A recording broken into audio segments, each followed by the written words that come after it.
we can start watatupata katikati, si ndio? Because I wanted we look at component categories and component number 1 ilikuwa inverters.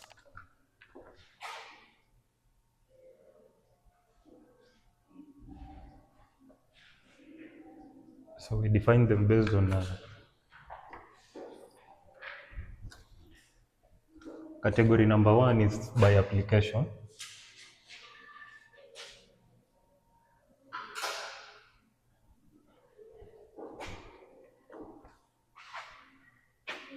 And under this we have off-grid or the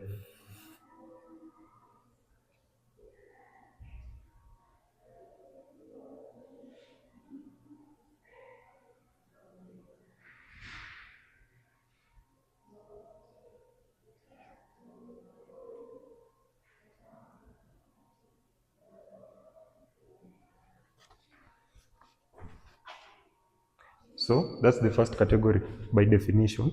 I mean not by definition, by application. Now the off-grid one, this one works without the need for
so this is the first one, and it's the most common category of inverter by application, because in most cases pia ndio watu wanaitumia for in urban centers, and it's the most common design in terms of architecture. Inaitwa off-grid or a standalone inverter. So it works without grid connection. Grid connection means you have your system kama ni solar, battery, inverter, and your loads. You do not have KPLC coming in to the inverter. So it only works with what has been generated by the solar and has been stored by the battery. Or if you can incorporate things like generators. There are some people who charge their batteries using generators in countries where fuel is cheap. They charge the batteries wanatumia generators. So you can incorporate fuel generators, or there are some people who've designed a small mini hydroelectric systems.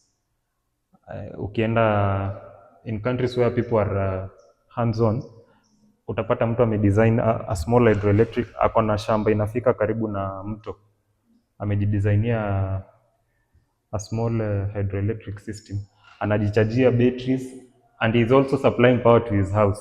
So it's majorly used in rural areas which are not connected to the grid. It's the most common type by application. So that's an off-grid or a standalone inverter, which is actually what we are supposed to measure on in this unit. That's the first one. The second one is a grid tied or grid tie inverter. So this one,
so the second one is a grid tied inverter. Different from the first one, this one converts the DC that the solar panels have generated into AC. You can use it for your own house first, but if you are generating excess DC and your batteries are full, it has got smart applications. So if you've generated enough DC, you've charged your batteries, and the inverter notices that my batteries are full, it sends the rest of the power being generated back into the grid. Ni kama inarudisha sasa power kwa, now in Kenya tunasemaga Kenya Power in most cases, but it's supposed to be called a grid through a process called net metering. So what that means, hiyo inverter kama for example in your grid KPLC, you have your meter here,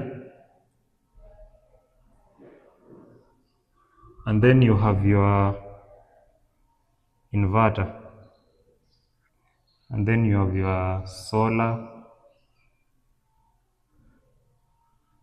and battery.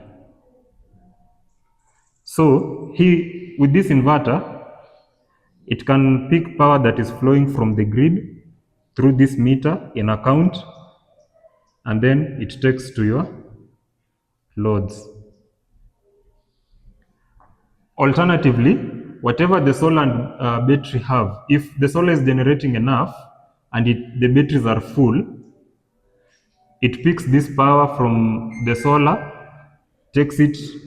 Now it will not consume it to your loads. It will send that power back into the grid through this meter. So e-meter, it probably counts the first value that is counting is the amount of power that you are consuming from the grid, and the second value is the amount of power that the inverter is sending back to the grid. In some countries, like in UK, ukidhani, you get some income from this. Hiyo inverter yako, if you have enough solar panels in your roof, na una generate enough power na inatumwa kwa grid, and whatever you are consuming is not equivalent to whatever you are sending. If you are sending more than what you are consuming, they calculate and then they pay you. Or alternatively, you might not be getting paid, but sasa ile time unatumia yako, wana even the equation. Sasa time unatumia KPLC or KPLC ya huko, wanahesabu, time utarudisha wanahesabu, then they balance the figures. Sasa it's like unakopa ukiwalipa hiyo deni inaisha hivyo. They don't pay you in cash, but now whatever you lose from their side, they don't charge you. So that's the second category. Now, it has got unique features compared to the first one, the off-grid system. The most common feature is that sometimes, if it's purely meant to generate, for example, hiyo ni biashara unataka kufanya na KPLC, hautaki kutumia hii power yenye umegenerate na solar, you just want to set up a system during the day, ina generate ukiuzia KPLC. One of the most unique features is that wakati hii KPLC imepotea, this inverter will switch off because it's depending on the frequency. It has always to balance whatever is the grid is whatever the system the grid is registering. For example, if it's 50 hertz, 238 volts or 240 volts, inverter inafaa emit these values ndio irudishe hii power, hiyo power iko in synchrony na ile ya KPLC. In case this inverter is sending, let's say 52 hertz, and for example in this case 239 volts, there will be an imbalance. So the power from KPLC and that from the inverter will not synchronize na inaleta shida kwa system. So what happens wakati hii KPLC imepotea, also the inverter switches off automatically so as not to send any power back to the grid. It will only start sending power once KPLC is on and it has registered. So inapatia power, it will balance its own power to be equivalent to what the KPLC power is being registered. So that's the second category by application. The third category by application is the hybrid inverter.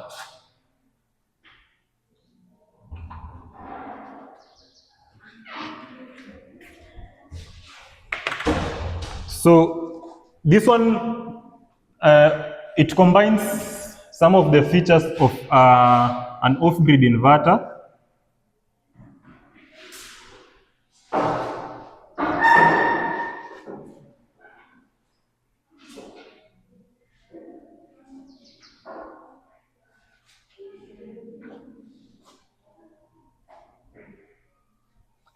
And those of a grid-tied inverter.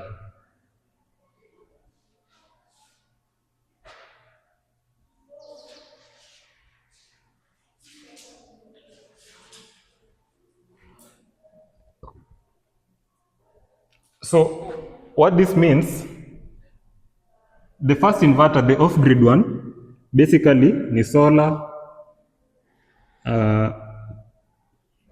You have your inverter or charge controller or a combined system of both the inverter and the charge controller.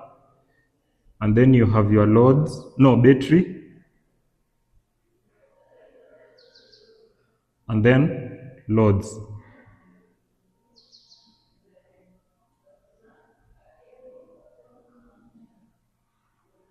So this is the first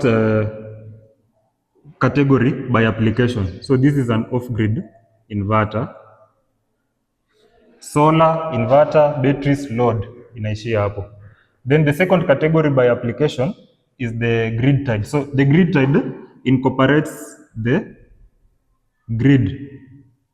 So hapa kwa grid, I'll be using KPLC most of the time ndio muelewa haraka haraka.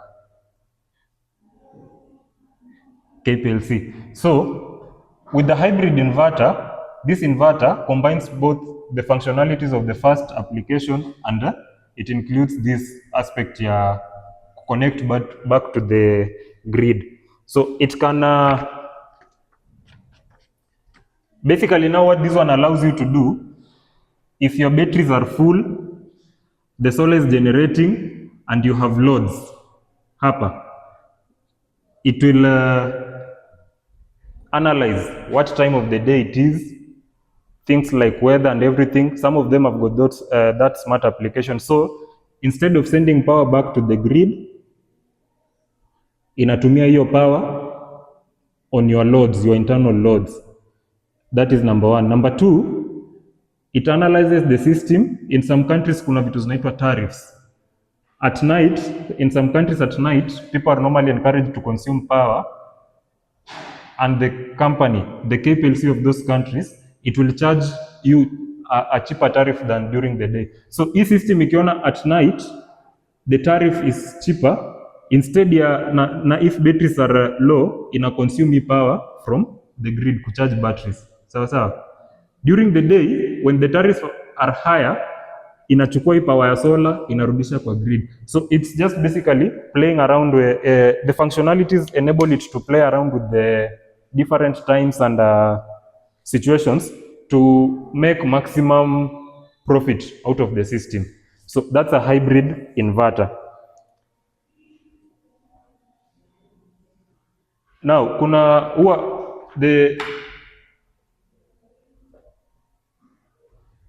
kuna inverter inaweza chukua power from KPLC. It has this option of taking power from KPLC, solar, and several other inputs, probably generator and everything, but it cannot take power back to KPLC.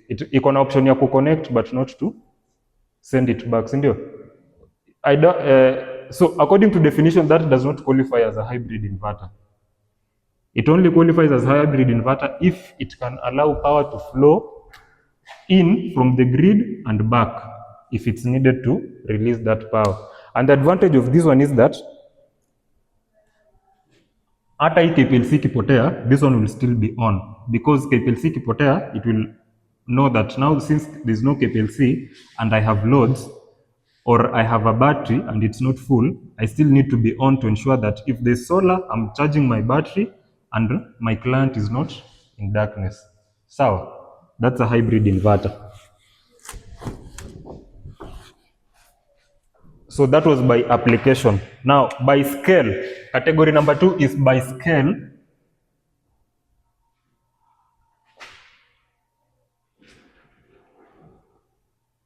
Of solar system. So under here, we have the first category of inverter. We have got the micro inverters.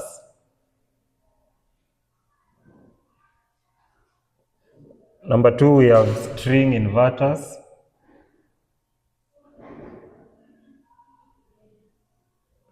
Number 3, we have central.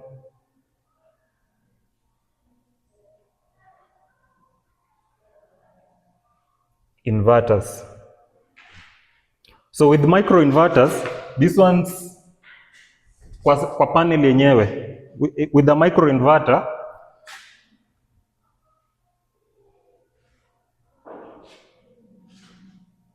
on your solar panel itself, chini yake unapata imewekwa. Some panels come with them inbuilt, some you have to buy separately, but zinawekwa on each and every single solar panel independently. You do not depend on one central inverter at the end, ama a string inverter. So what that means, each panel will now produce, because a panel technically produces what kind of power? A solar panel. Yes? A panel. Yes. What power does a panel generate? Or what category? In voltage? Direct current, sindio? But now if you incorporate a microinverter, each panel will now be generating AC. Sawa sawa. And it's generating independently. So this one, if you have a string of panels here like 5 or 6, each panel will generate AC. The second one, the string inverter, that one is one inverter per string. So a string means, for example, you have a big system, let's say 5 or 6 panels.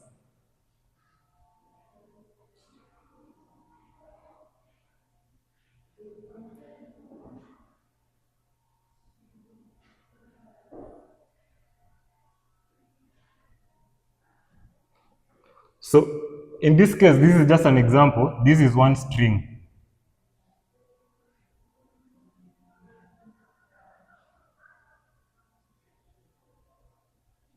So this is one string.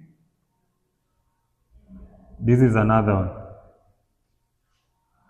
So there are some instances when you dive deep, utapata you cannot, or you need to connect your panels in different configurations because of the energy demand that is needed or the power demand. or the configuration of the inverter itself. I mean, the input of the inverter requires you to play around with the configuration of the panel. So you might have, you might need maybe power that can only be generated by 10 panels in a particular configuration. So ukifunga panels zako, like if there are 8 and you umefunga 4 unapatia inverter moja, unafunga another 4 unapatia inverter ingine. This thing is called a string, and it's normally common in small to medium installations, whereby maybe unaunda hii string moja, unasema hii itakuwa string ya kupower lights, unaipatia inverter moja, si ndio? At the end of the day, this inverter here ikiwa hapa, if you combine the rest of the systems, the battery, the charge controller and everything, this one is qualified as a string inverter.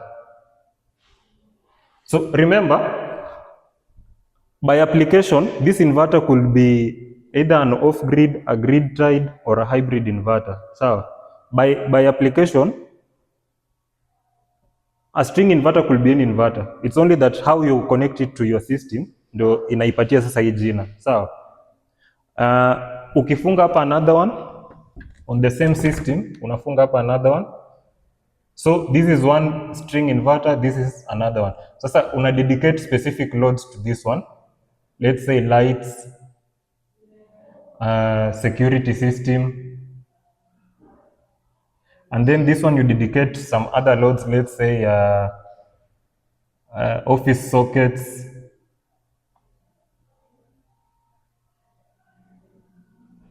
or whatever. So if you have these, several of them, unaziita string inverters. That is by application. The difference now between a string inverter and a central inverter is that you might have these 2 strings here, and then you come at the end of each string, you combine them. Sasa you use something called a combiner box hapa. A combiner box basically picks the power being generated by string 1, string 2, if you have a string 3, string 4, string 5, you combine all that, and then now when you release it into your inverter. So this inverter by application itaitwa a central inverter. It is different from the string inverter. So that means all loads una connect to kwa inverter moja. Sawa.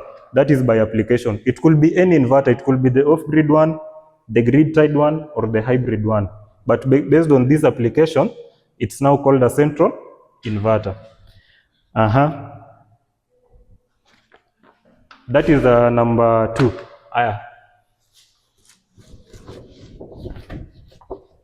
The next one is by output waveform.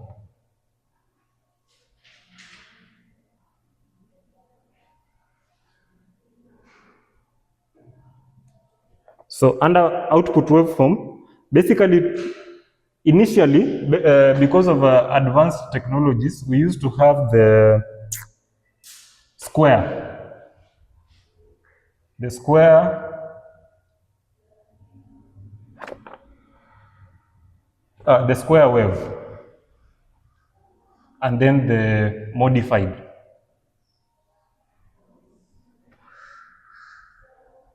Modified sine wave.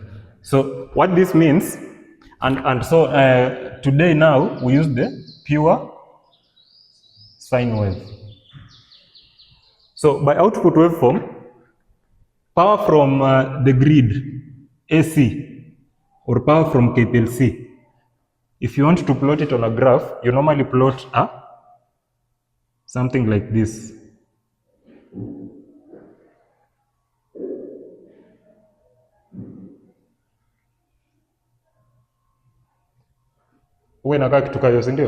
So that's a sine wave, si ndio? Now, the electronics in an inverter have to convert DC into AC, and the AC has to look like this. So that your components, now the AC components, can utilize this power. So, because of technology, initially, people were struggling to generate this exact sine wave. So, at some point walikuwa wana generate kitu inakaa hivi.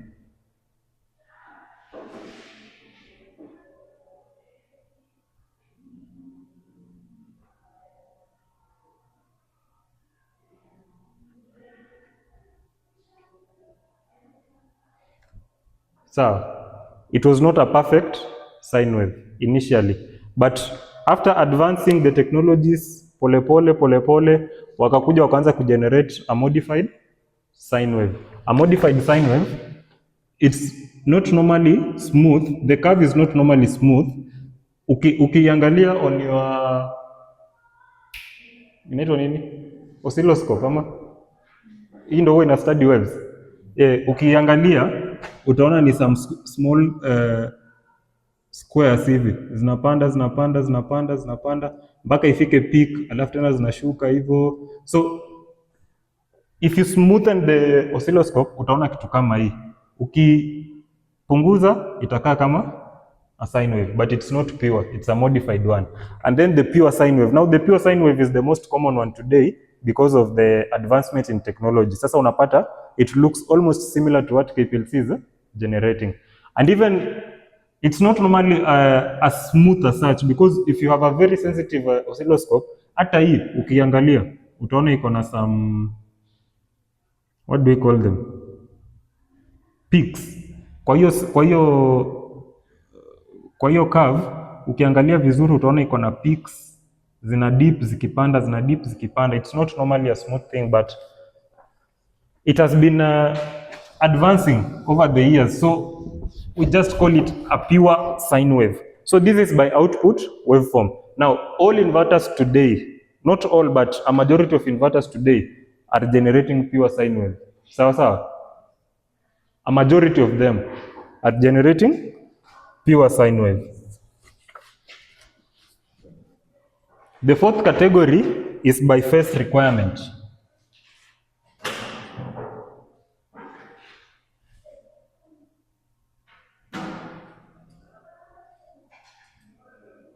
So by phase requirement, it basically means we can generate single phase or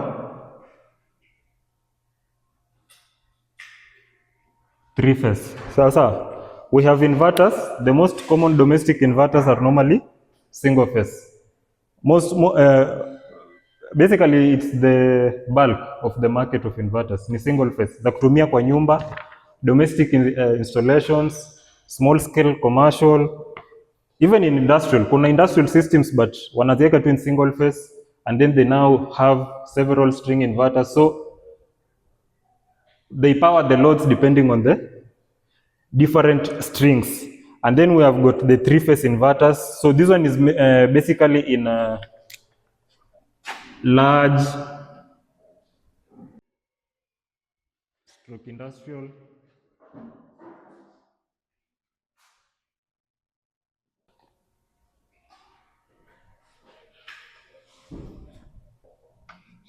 and then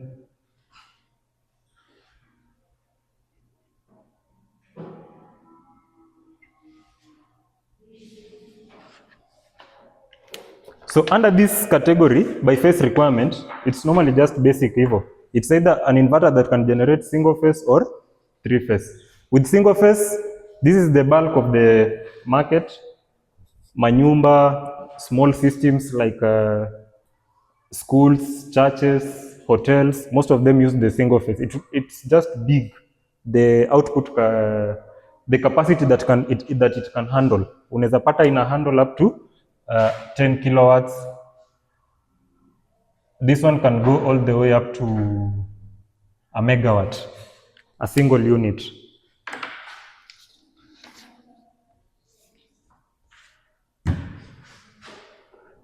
Now, the next category is by component configuration.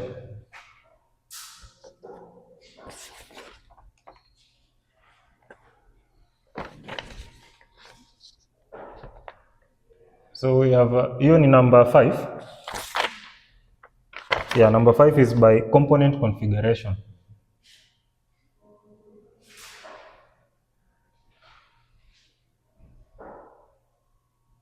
So here what we mean, the actual term that we use, an inverter, we discussed it in the previous lesson.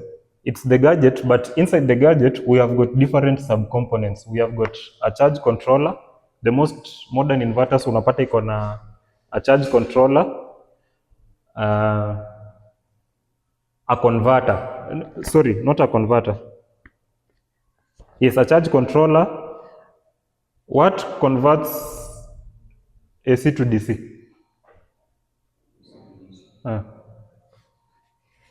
What component? A rectifier, si ndio? Yes. So most modern inverters unapata iko na the charge controller. What component is the charge controller?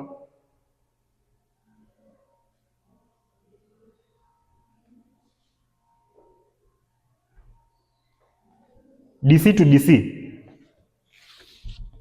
DC to DC ni component gani hiyo? Because most charge controllers zina pick DC from solar, zina release DC to the battery, si ndio? What they do is that they just ensure that it's in the right voltage. Kama iko juu, some of them will step it down. Kama iko chini, some of them will step it up.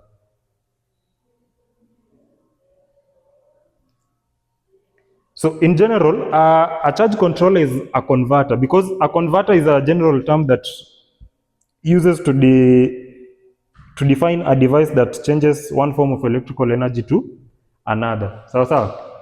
So under component configuration, utapata the first inverter is the simple inverter. Under component configuration. So under this simple inverter, the most common one ni kama hizi zetu za shule hizi za green. The only thing that it does is convert DC from the batteries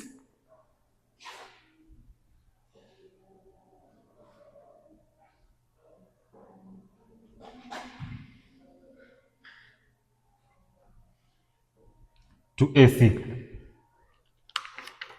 Vile tu inajiita a simple inverter, it will convert DC from the batteries into AC. Sawa. It's as simple as that. It's normally used in small standalone systems like the one we are supposed to study. It's you are not allowed to connect the solar panel directly to the inverter. It does not allow that technically. So, but we have got inverters that will allow you to connect panels directly to the inverter. Hata kama hakuna batteries, it will detect the voltage yenye inaingia. If it's in the right amount, it will release AC. Ina convert ikirelease itself. So that is the first category, the simple inverter. The second one, built with the built-in charge controller.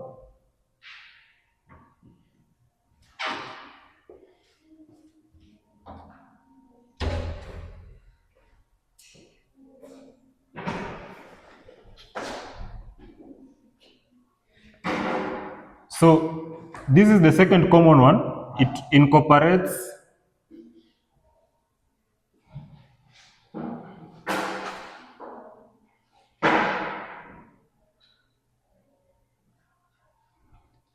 the charge controller inside.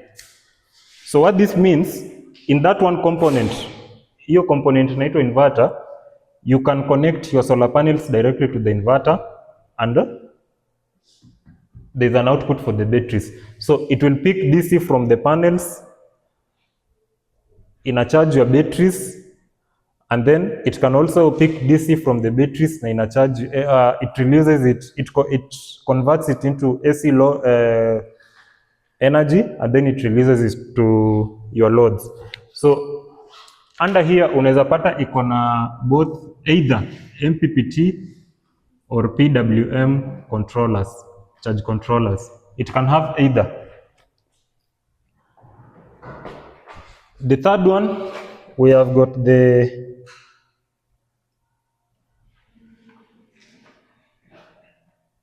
inverter plus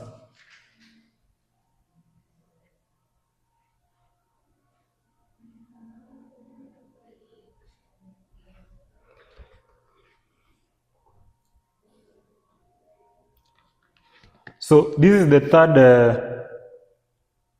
configuration.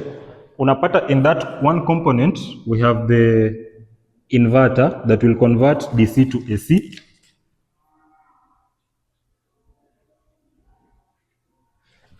First, iko na cha tuanzie na charge controller.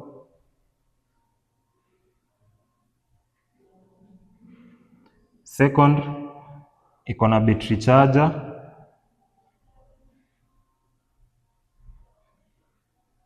Third, can convert DC to AC. So this means it's bidirectional.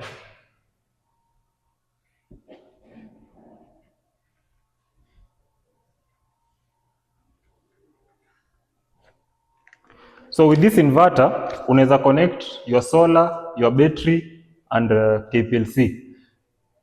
If, based on your preference, connect your solar, your battery, and your grid power or KPLC power, na inverter, I realize probably during the day like this time, it's supposed to be sunny for it to charge the batteries.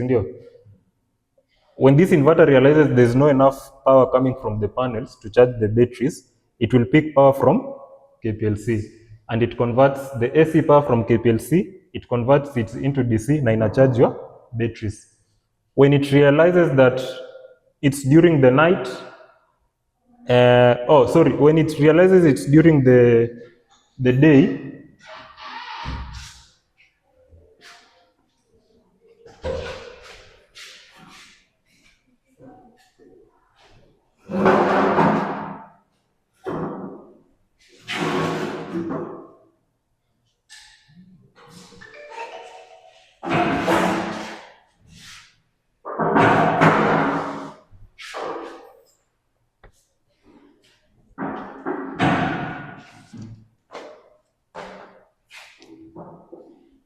so when it realizes that it's during the day, the solar is there's no enough input from the solar,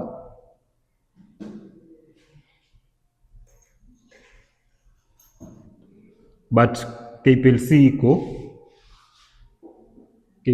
available, it will pick power from KPLC and it will charge the batteries.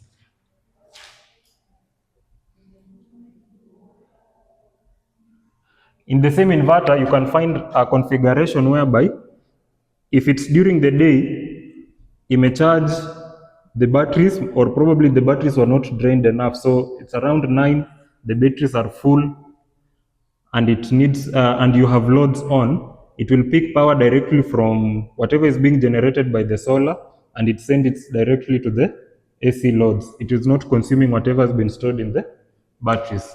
So it keeps advancing as we go. The other one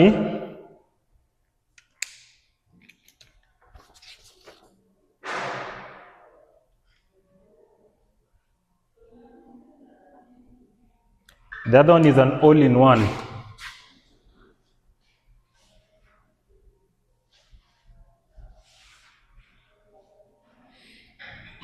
So with the all-in-one, it basically means all these subcomponents have been incorporated into one system. All of them. Unapata hiyo, the inverter itself, the charge controller,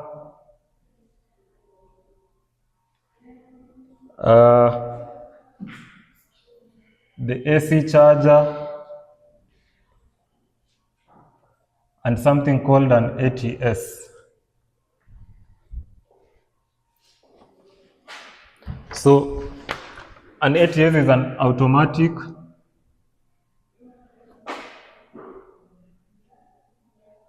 transfer switch. So hii ndio tunaweza sema it's the most advanced in based on what? Based on component configuration. This one is the most advanced.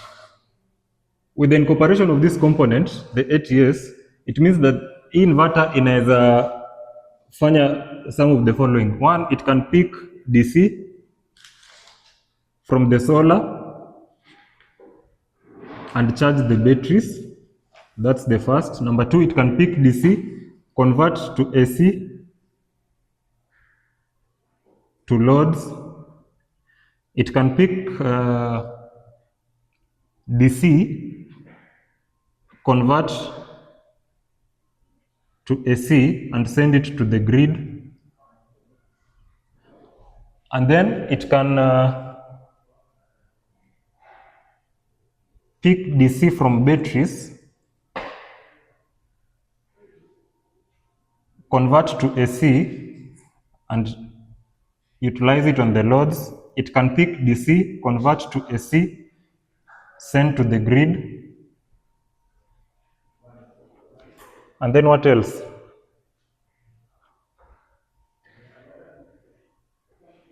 It can pick AC from the grid and charge the batteries.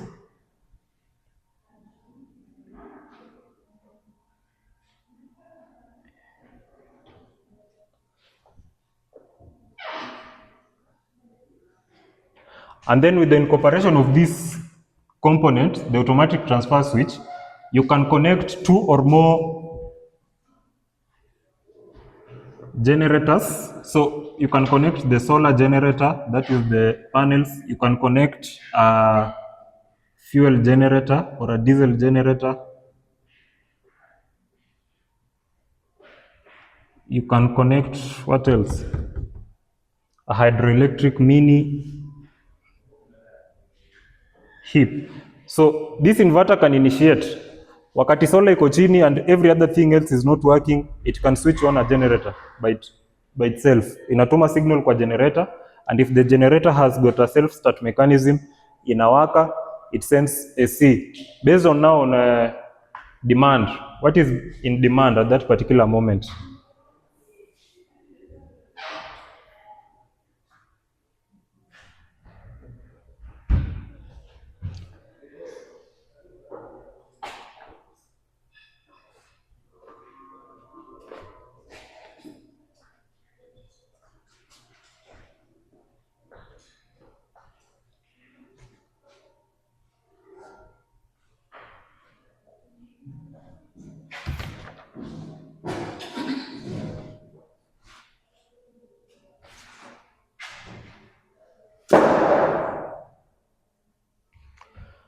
So bado mnaandika? Si vitu za kuandika, si ni kusikiza tu. And you go and do extra research. Nani ako na swali so far? Or if you want me to expound on something. Karibu bana. Nakaa kama ni vitu rahisi, si nini, si ngumu. Tutarudia tu. Unasikia? Tutarudia, nobody will be left behind mpaka mshike. Any question so far? Yes. Yes. Yes. Which electronics can be connected to the individual website? Oh, good. Sasa, I want you to first, because it's a big topic, hapo kwa waveform and frequency.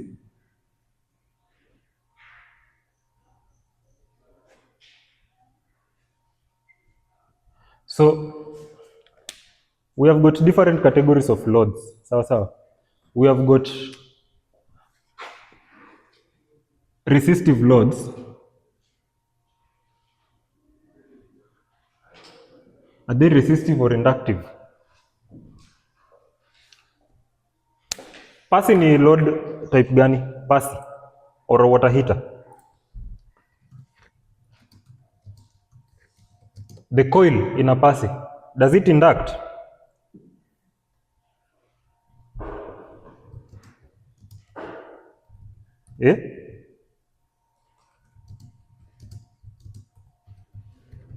What kind of loads zenye nyinyi mnajua so far? Any load yenye unajua? Any. An? Any, either AC or DC. Of course, that's the first nini. That's the first. So loads based on voltage inputs, ndio. So we have got AC and DC loads, ndio. That's the first category. Now, if tuseme under AC, what categories of loads can you identify? This is the first category. Kuna AC loads na kuna DC loads. And then under AC, what loads can you identify?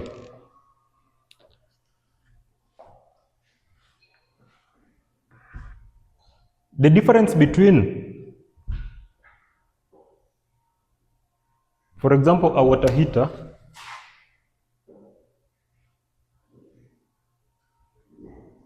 and tuseme phone charger ama hata hii computer.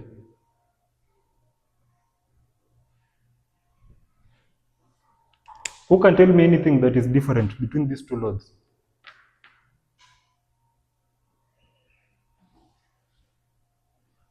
Anything?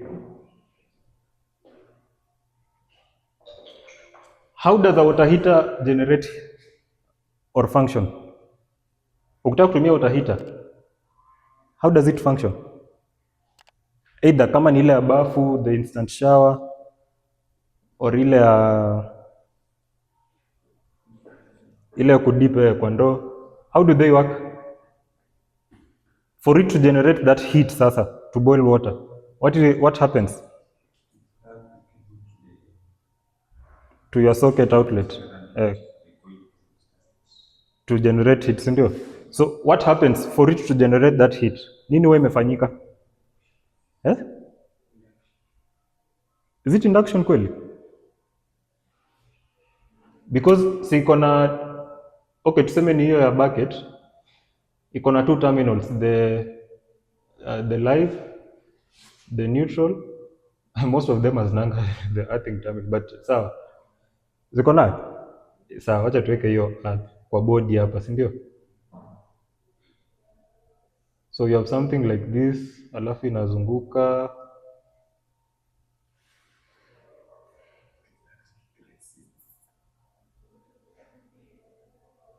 So current flows from the live to the neutral ama from the neutral to the live. Ni nini na flow? What flows? Current ama electrons ama nini? Ni sawa. What happens for it to generate heat? Nini huwa imefanyika ndani ya hii nini? Heating elements, ndio? Kwa hiyo ukifungua utaipata hiyo wire. Yeah, so I want you to explain for that wire to now start generating heat. What is it doing? Between it and the electricity flowing, what is happening?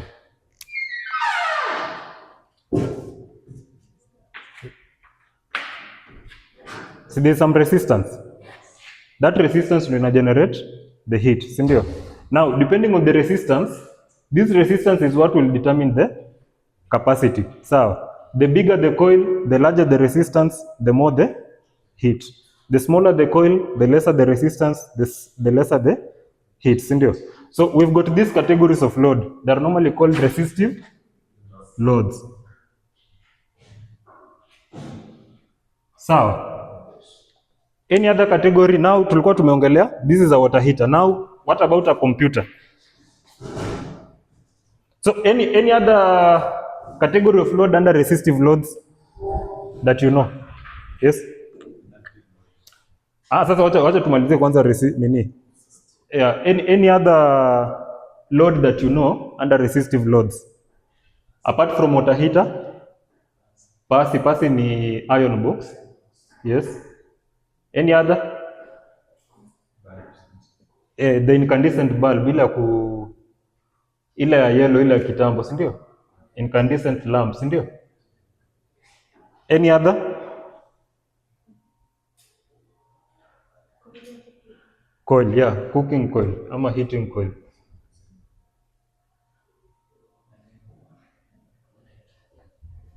Any other? Resistive load?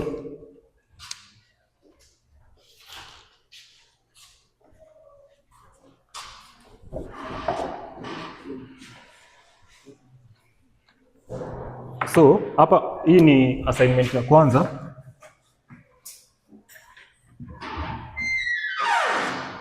You mention at least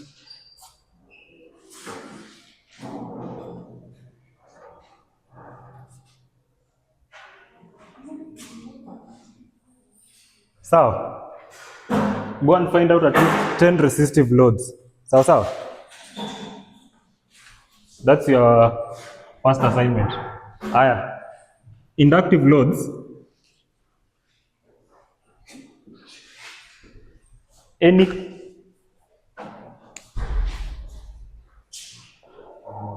yeah? Yeah, we have motors.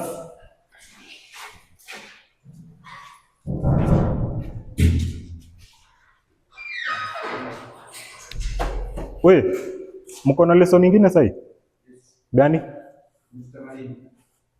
Sawa. Motors. Transformers.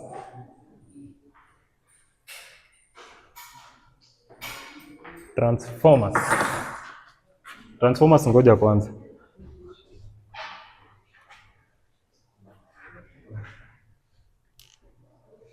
Inductive.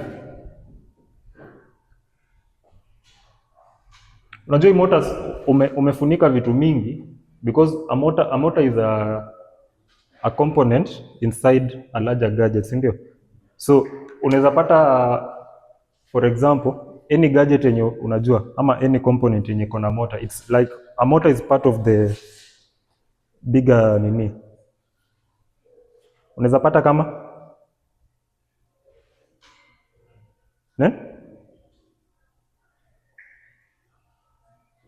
ni nini sasa ukifungua kwa nyumba, you're more likely to meet a motor inside there.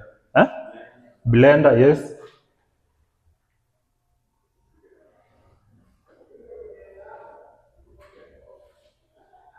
Nini ingine? A fan. Motor. Ni mingi sana, ni gadgets mingi sana ukifungua utakutana na motor. Fridge.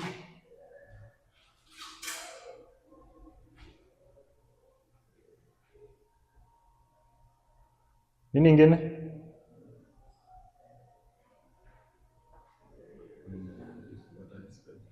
Yeah, water dispensers ziko nazo.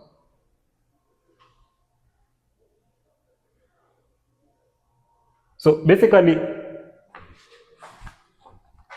hapa a motor is a component in all these devices, ndio? So ukitaka usijifunge usiseme motors alafu tena umention hizi huku chini. You either not mention motor alafu mention all this, because ukimention motor na umention blender bado atakwambia that's a motor, si ndio? Ukimention fan atakwambia that's still a motor. So if in any case unafika kwa exam and you have been asked to mention at least 5 inductive loads, don't mention the motor part itself. You'd rather mention all this. Sawa? Yeah. Another category of loads, yes, capacitive. We have capacitive loads. Examples of capacitive loads.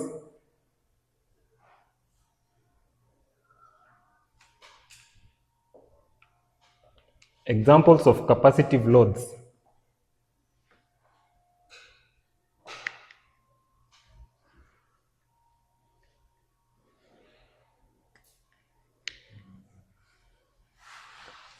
Ukifungua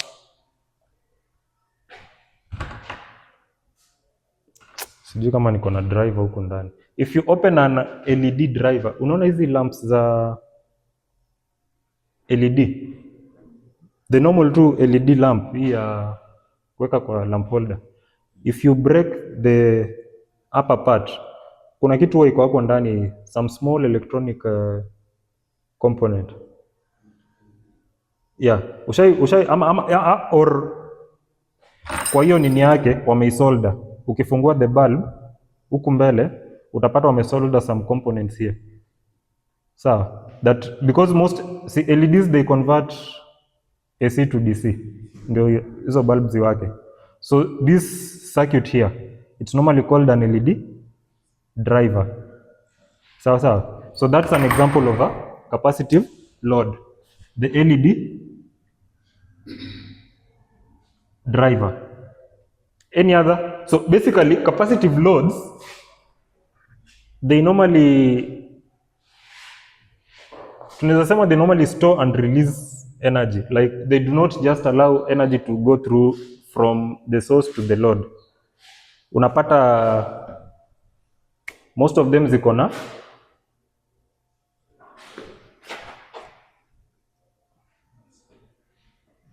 capacitor, sawa? Either a capacitor is a part or a whole of the entire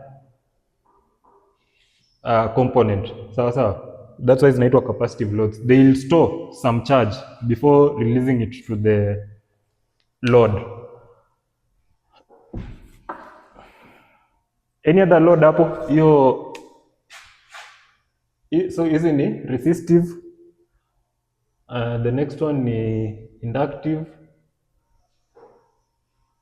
The third is capacitive. Any other category of load that you know?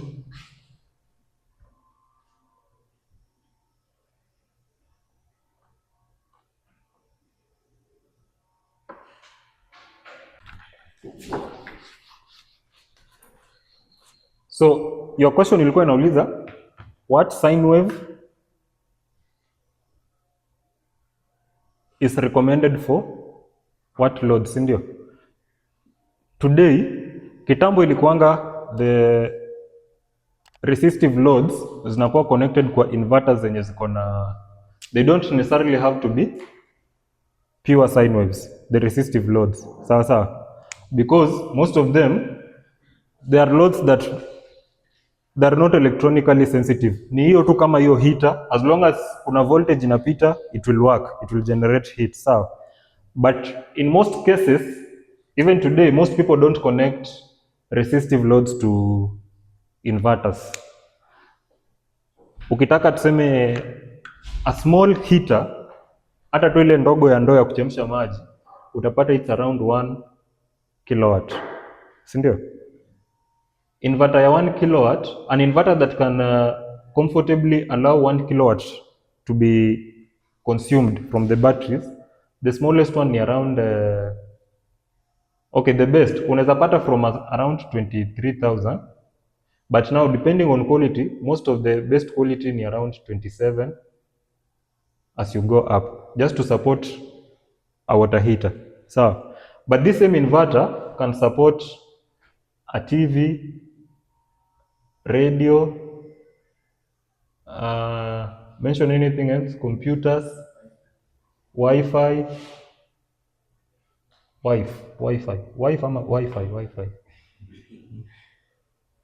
any other?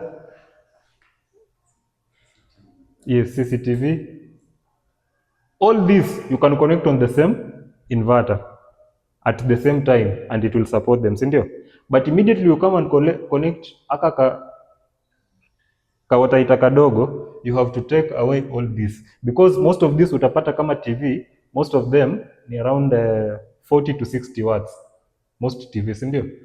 Radios same 60, 40, 60, tuseme maximum 100 watts.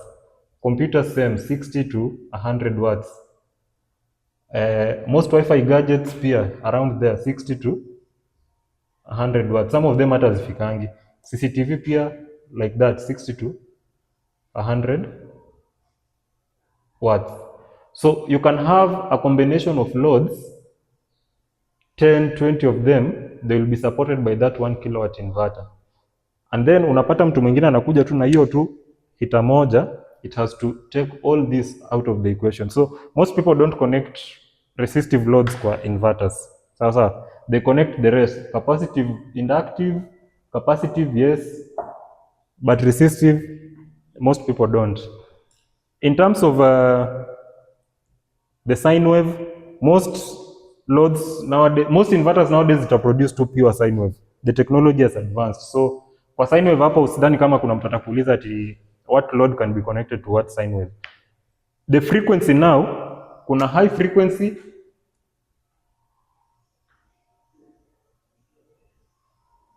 and low frequency inverters. But since huku mostly ni ukienda kwa zile large power systems kuanzia 10 kilowatts kuendelea, and most of them ni the generating part, kama wale watu wenye wanauza wana generate power to sell to KPLC, ndio penye these technologies are very keen on that. But if you just want to study enough to know how to size a system and everything, huku hata sidhani kama mtaifika, because hata watu wenye wana study solar in itself mpaka uende hadi technician 3 ndio uanze kufunzwa nao how to integrate high frequency and low frequency systems. Sawa sawa. So huku it's a bit complicated, hata mi huwa inanilemea, sitakudanganya, but I don't think mtaulizwa in an exam. Sawa.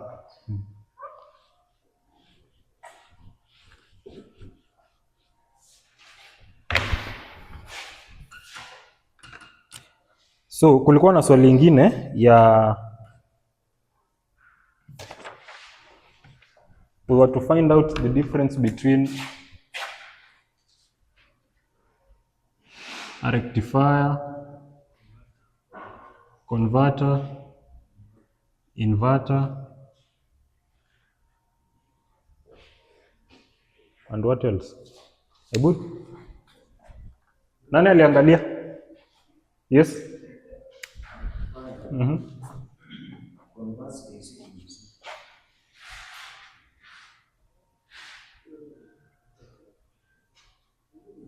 Goja, ina record. Sitaki ku ina record. Ina capture the whole board. Huh? Ina capture the whole board from end to end. Sawa. A rectifier converts AC to DC, si ndio? Sasa if this is your gadget, the inverter itself, and we have now tuko na input ya solar, from the solar tuko na input ya grid, alafu tuko na battery na tuko na load. So if you were to tuseme locate a rectifier on this component, itakaa wapi exactly? Based on this answer, it converts AC to DC, si ndio? So itakaa wapi? The rectifier, the component. So this is tutaita hii unit yetu an all-in-one inverter. Rectifier tunaiweka wapi?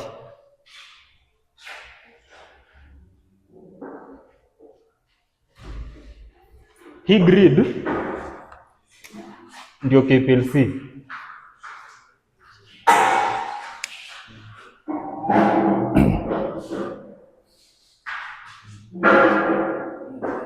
Itaka? Ha?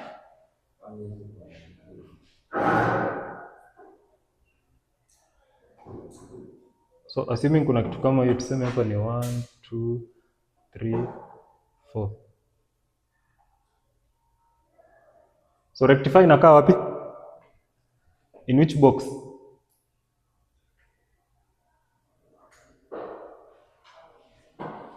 Where will it fit? Based on this answer, it converts AC to DC. Alafu nimekwambia grid yetu ndio hii KPLC. So this is where AC is coming from. And then hapa tuko na solar. Solar tumesema ni DC. And then hapa tuko na battery which is DC. And then here we have loads which are AC. So if you were to locate a rectifier in this system, or ukuja uchore a line where you can configure your rectifier ikae kwa hii box yetu, itakaa in which box? Box 4, si ndio? So it will pick AC from the grid and it transform it to DC to charge your battery, si ndio? So that's where most probably a rectifier will be. Sawa. Component number 2, a converter. Converter itakaa wapi?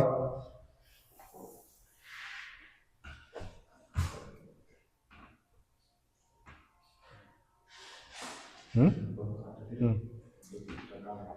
3. From DC to DC.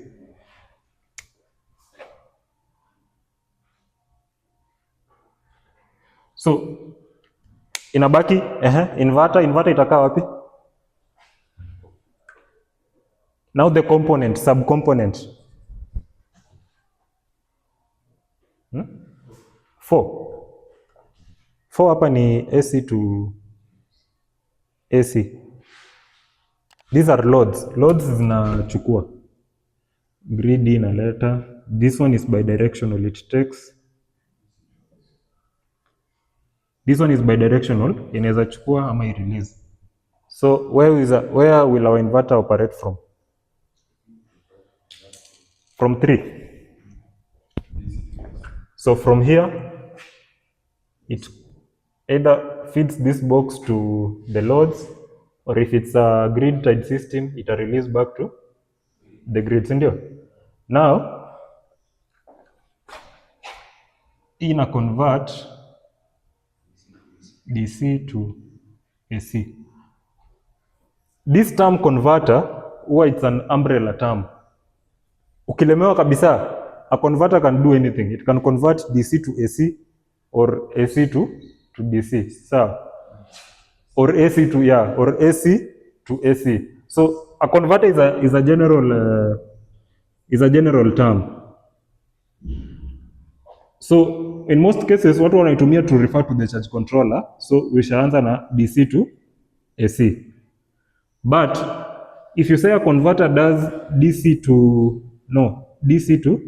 DC. If you say a converter does DC to AC, you're still correct. Any gadget that can change the characteristics of a voltage from DC to AC qualifies to be called a converter. If you change AC to DC, na uite hiyo gadget a converter, ukilemewa kabisa ku identify whether it's an inverter or a rectifier. If you say a converter, if it's out of 2 marks, utapata 1. So a converter is just an umbrella term for any gadget that can convert the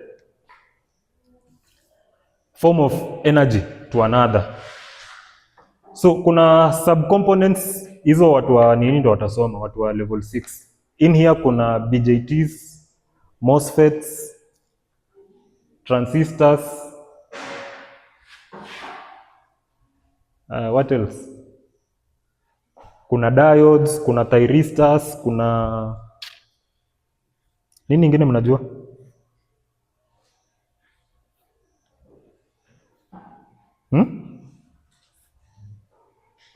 Hamjafika huko?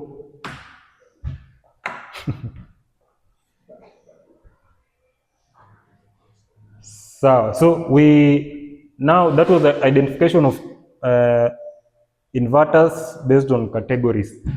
Then now we go to charge controllers.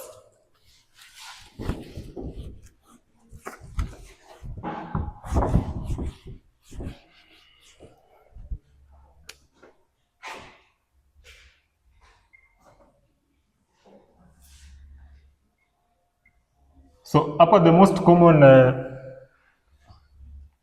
category ni gani?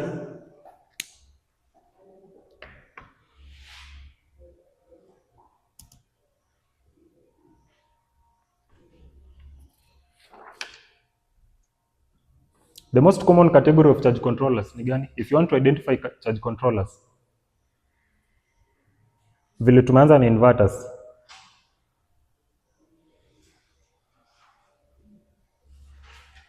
Like hiyo yenye huwa mostly huwa mnaita PWM and MPPT. See, these are 2 different categories, ndio? But they fall under charge controller. So there's a main category, so that ndo ukuje useme now this one is a PWM and this one is an MPPT. What is the category? What do these 2 do? Ama what is the difference between a PWM and an MPPT? In full PWM ni battery modulation. And the MPPT? Manpower.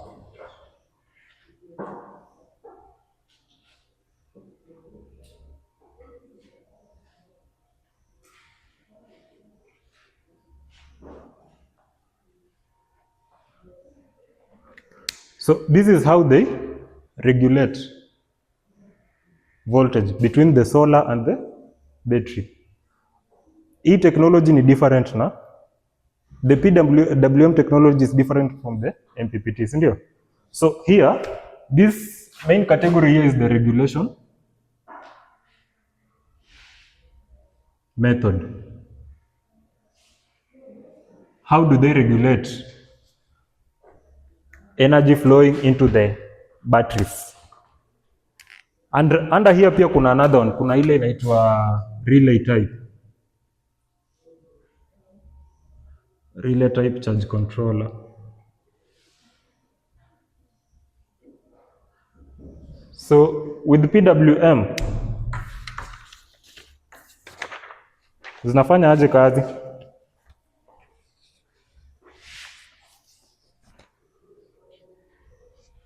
The functionality hapana. Functionality itakuwa another topic, ndio tuende deep with each one of them. So just know this one is under regulation method. The second category ni under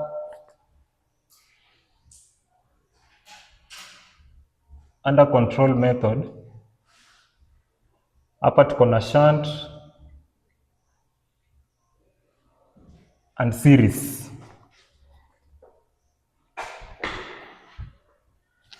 So hizi tutazidefine deeper with time because hapa kuna some math. Hapa kwa shunt kuna math. MPPT pia iko na math. Hii ndio inanga math. PWM is very basic. As long as voltage imefika hiyo itakata tu. MPPT will balance the voltage from the solar and the battery. Another category is by system integration.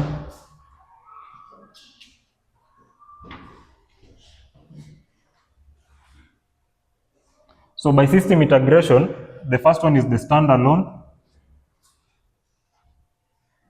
and the second one is the integrated.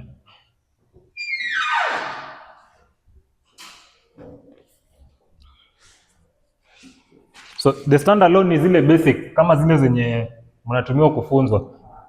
The charge controller it's a component on its own. You connect your solar to it, then you connect your batteries, your inverter and everything. The integrated one ndio ile yenye ina exist now in a bigger inverter. Unapata the circuit board of the charge controller inawekwa pia hapo ndani. It forms a part of the inverter. The other category is by battery support type.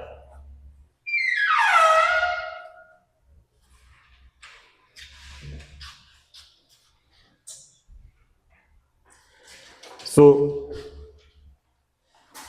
by battery support type,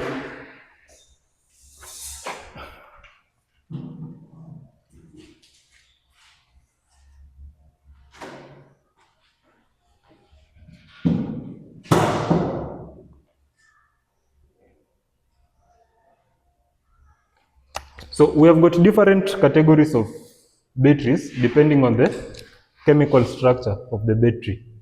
Kuna batteries za lead acid, lithium ion, nickel and many others. Now we have charge controllers that have been specifically designed for a specific battery chemistry. Kuna charge controllers za lead acid peke yake. They have been designed from factory to only charge lead acid batteries. If you change the battery chemistry, it's either the charge controller won't charge that battery effectively, either slowly, faster than the battery can handle, or it ruins the cells, ama the internal structure of the battery. And then we have got charge controllers that can support different battery chemistries. Kuna lead acid, lithium ion, gel, and AGM. So that is under battery support type. Na sasa pia tuangalie battery categories.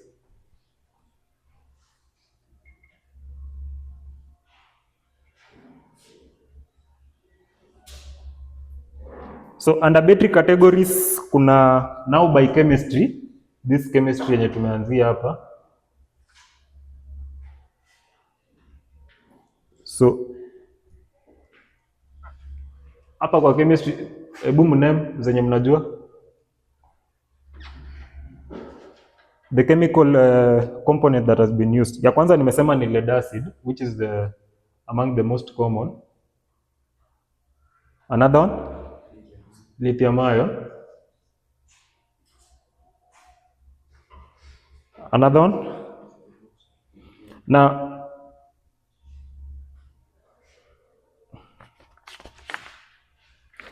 hapa kwa lithium kuna several.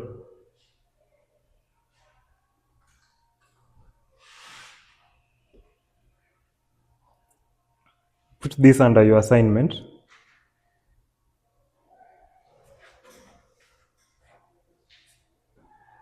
Categories of lithium based.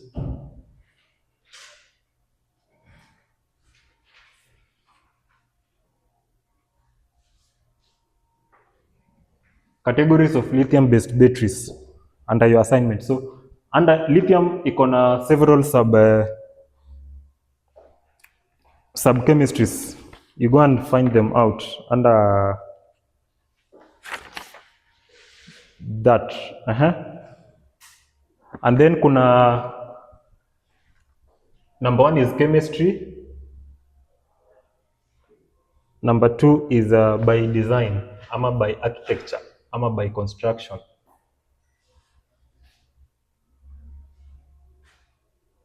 So by design means how do you intend to structure hizo cells, the internal cell components. Some of the cells have been built to allow deep cycle. Some of them cannot allow deep cycle. Some of them, like betri ya gari ni what type?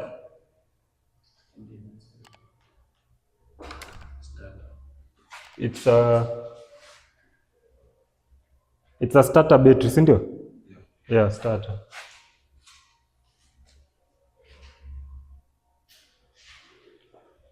So what's the difference between betri ya battery na ya solar? Hapa under by design ama by construction. Any difference you can identify? Mtu akikuwekea betri ya gari na ya solar.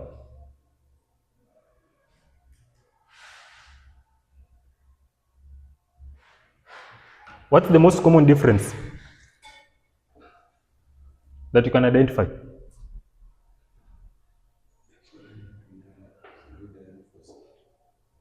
That is under chemistry. Yeah. Okay, ni sawa pia because now since unaweza iona pia, and then ya battery most of them ni lead acid, ndio? Yeah, which is true. So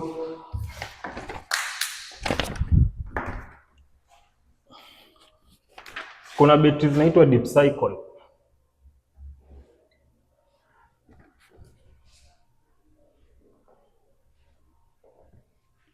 What is the meaning of a deep cycle battery?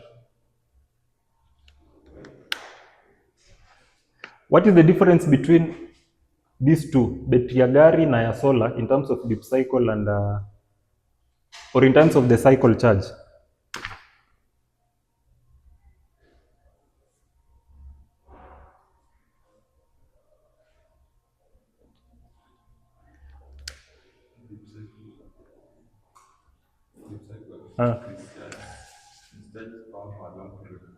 Deep cycle. Longer discharge period. And the battery one, the automotive one, hii ya gari, hii longer discharge periods ndio sasa ya solar, si ndio?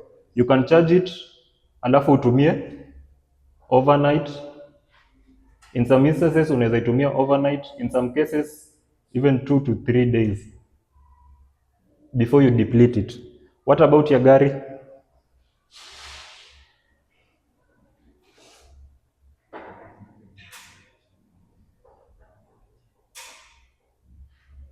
Because unajua hii deep cycle battery you charge it slowly, you discharge slowly, si ndio? Na ya gari, what is the difference? Ya gari unaicharge faster,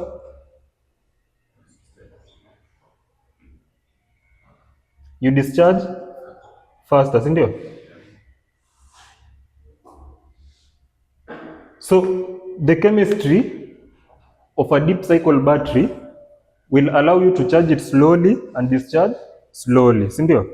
The chemistry of an automotive battery will allow you to charge it faster and discharge faster. So in some instances, if you connect an automotive battery to a charge controller, it will not charge it the same way the vehicle's charging system will charge that battery. Sawa sawa? Yeah. And then the other category is by application.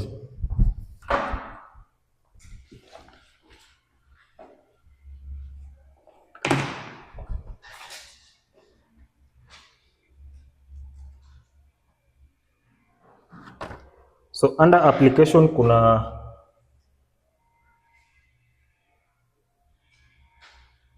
off-grid,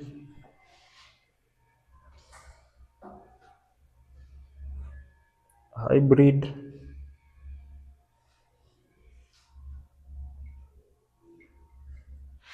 utility scale. Now here by application basically ni just, it does not really look into the chemical structure or the hapa hii itaangalia mostly the design and construction. So which batteries are good for off-grid systems, meaning they have to have the right characteristics to hold for deep cycle. That is the first. Hapa kwa hybrid, if you pair it with a hybrid system, inafaa ikuwe inaweza chajiwa haraka na discharge slowly. The first one ya off grid inaweza chajiwa polepole, discharge polepole. Utility scale, this one is large scale.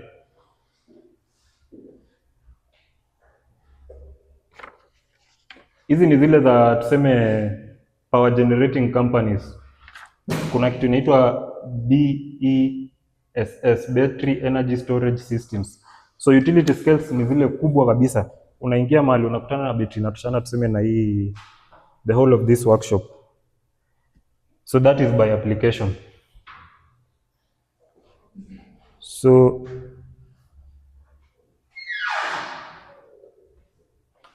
yes.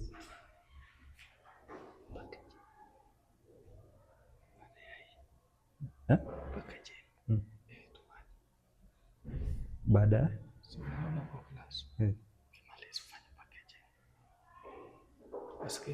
okay. Sawa sawa.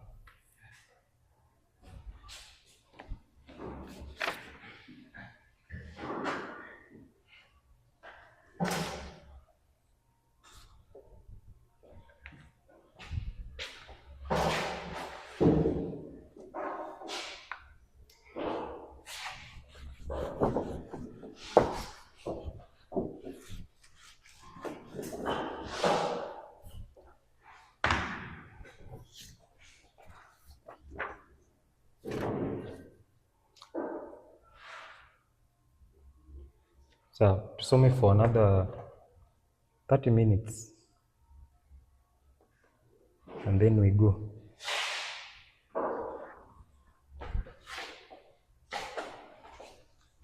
Jinyoroshe. Kama kuna mtu ako na swali aulize. Kuna swali? Question? Huh? No question. Any question?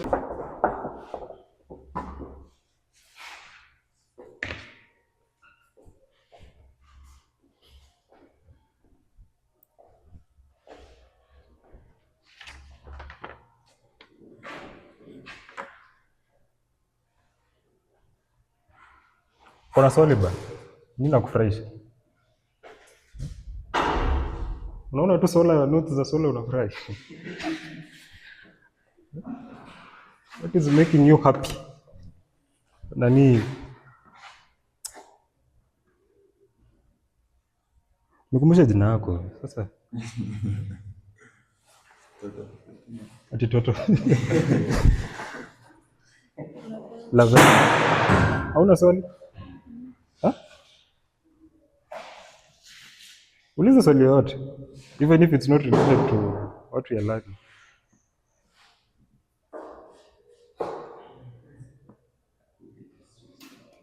Ha? Ati? Unatoka wapi? Unatoka wapi? Kwenu. Mbona mnaseka bwana? Wewe si uko na kwenu? Sasa nikiuliza mtu kwao kwani shida iko wapi? Lavenda unatoka wapi? Ilikuwa iko off? Ni sawa. Lakini si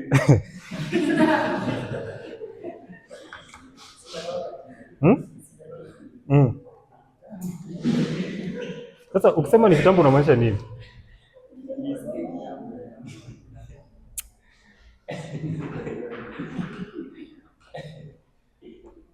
Lakini mshaisikia hiyo advert? Lavenda mshaisikia hiyo advert? Because the truth is too big. Sasa haitoshei kwa mdomo. Sawa, so in solar systems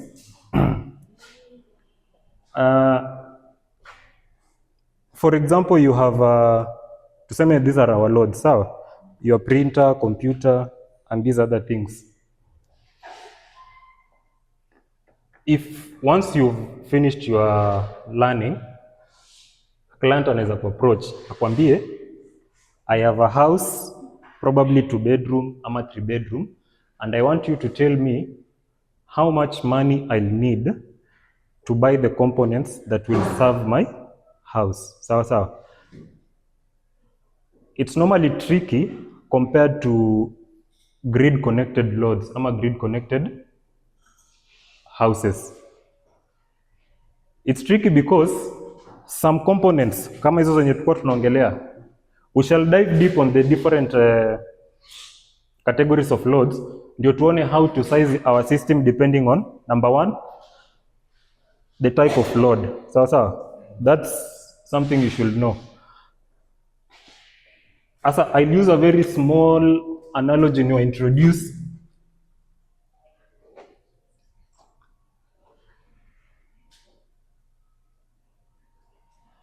And then in our next session, sasa tutajua, we now do the actual calculation.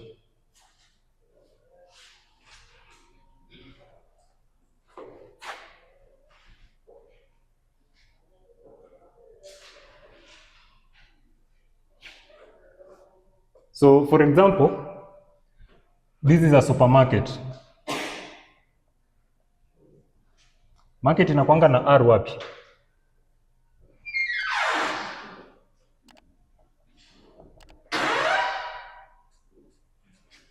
Kuna R wapi? So for example, this is a supermarket and this is the front entry and this is the back entry. Alafu hapa ndani uko na shelves.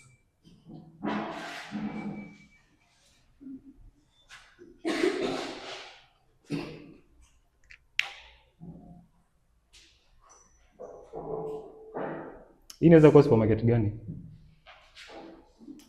Inaweza kuwa supermarket gani? Frankmart. Frankmart inakuanga na back entry ama wanalodianga mbele.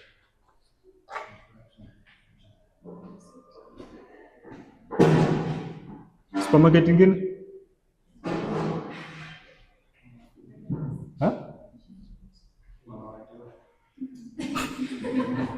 So, assuming this is a supermarket and we want to to use this supermarket now to teach you how to size a system. So the structure here, this will be equivalent to our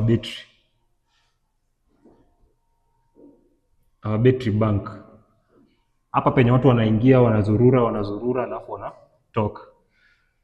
This entry, this will act as our charge controller, and then the front entry will act as our inverter. Alafu of course kuna watu, people will be a factor.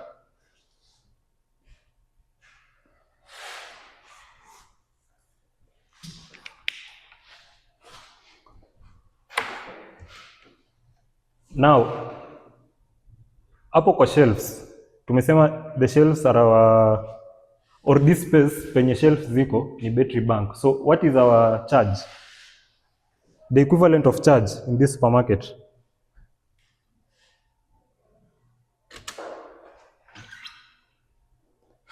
Battery kona power, si ndio? A battery has charge, si ndio? Na tumesema this space ndio battery yetu. So what is the equivalent of charge kwa hii space? Hiyo power iko kwa battery. What will we equate it to? Ama what can we compare it to kwa hii space? Ukiingia kwa super, umeingia kwa shelves, umepata shelves ziko na nini? Bwana, mnafanyanga shopping wapi? Kwa duka? Ha? Ama kwa soko? Ukienda kwa supermarket kwa shelves, what will you find? So utapata products. Sasa mbona msemi ama if you walk into a supermarket today, ukiingia kwa shelves unapata products, ndio? So those products are the equivalent of charge. Sawa? Sawa. Yeah. The bigger the supermarket, the bigger the battery bank. The bigger the battery bank, the bigger the amount of products, si ndio? Mnaelewa hiyo? The back entry huku ni penye, for example, if the products zinapungua kwa shelves, they have to, now the management inafaa iitishe from suppliers, sawa? So the suppliers huwa wakuji in most cases not from the front entry. Front entry ni ya the shoppers, si ndio? Wewe na every other guy mwenye anaenda kubai. Back entry huku penye lorries zinakuja zinapark and then products zinaingia. We equate these lorries to lorry imetoka tuseme bread, imebeba bread. Which bread? Amkulangi mkate. Sasa super loaf, sawa? So lorry imekuja na super loaf. Back entry tumesema ni charge controller. I want you to understand how it works. So hii lorry in our system, in our solar system, it's the equivalent of not charge controller. Charge controller iko connected kwa battery. Hii lorry imekuja, imekam. Inaweza kuwa ni lorry ya super loaf ama ni lorry ya soda. Soda gani? Coca-Cola, si ndio? Aya, lorry nyingine imekuja hapa. Tuseme hii imebeba nini? What? Unga ngano. Unga ngano ni wheat flour, si ndio?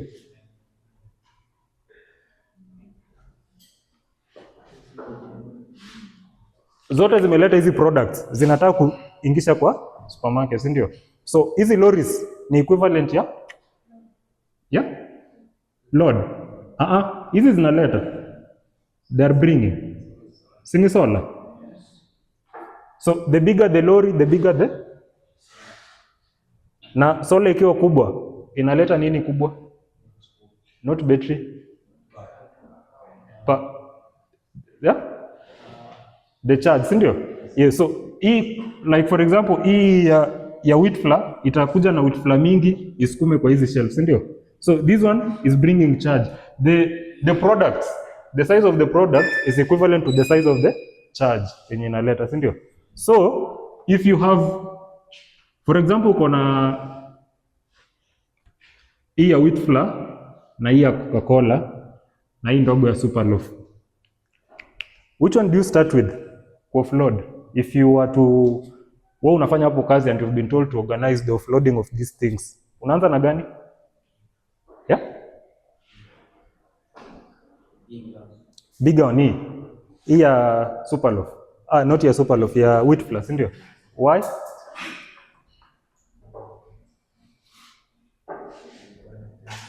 Iko na kazi mingi, imebeba vitu mingi. Mwingine? Mbona usianze na hii ndogo? Utamaliza haraka. Okay, sawa. Haina? Hakuna kazi mingi kwa ndogo. So kama ni wewe utaanza na hii kubwa.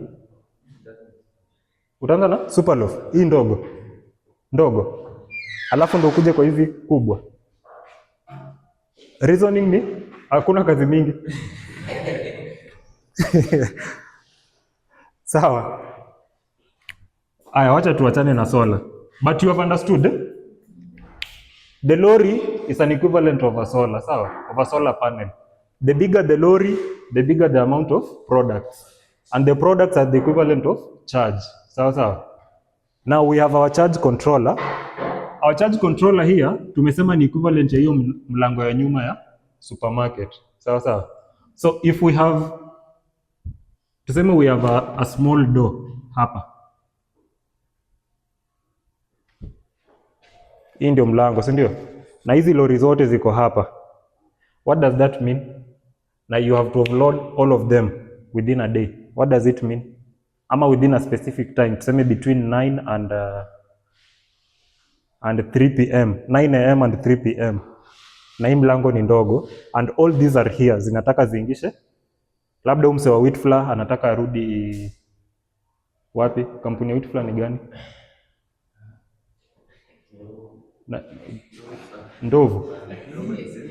Ndovu ni simiti. Huyu mtu wa wheat flour anataka arudi kwa kampuni yake, si ndio? Tuseme X ama ingine inaitwanga aje? So Softi ni ngano ama ni pampa ama ni pampa sama? Ngano. Kuna ngano inaitwa Softi.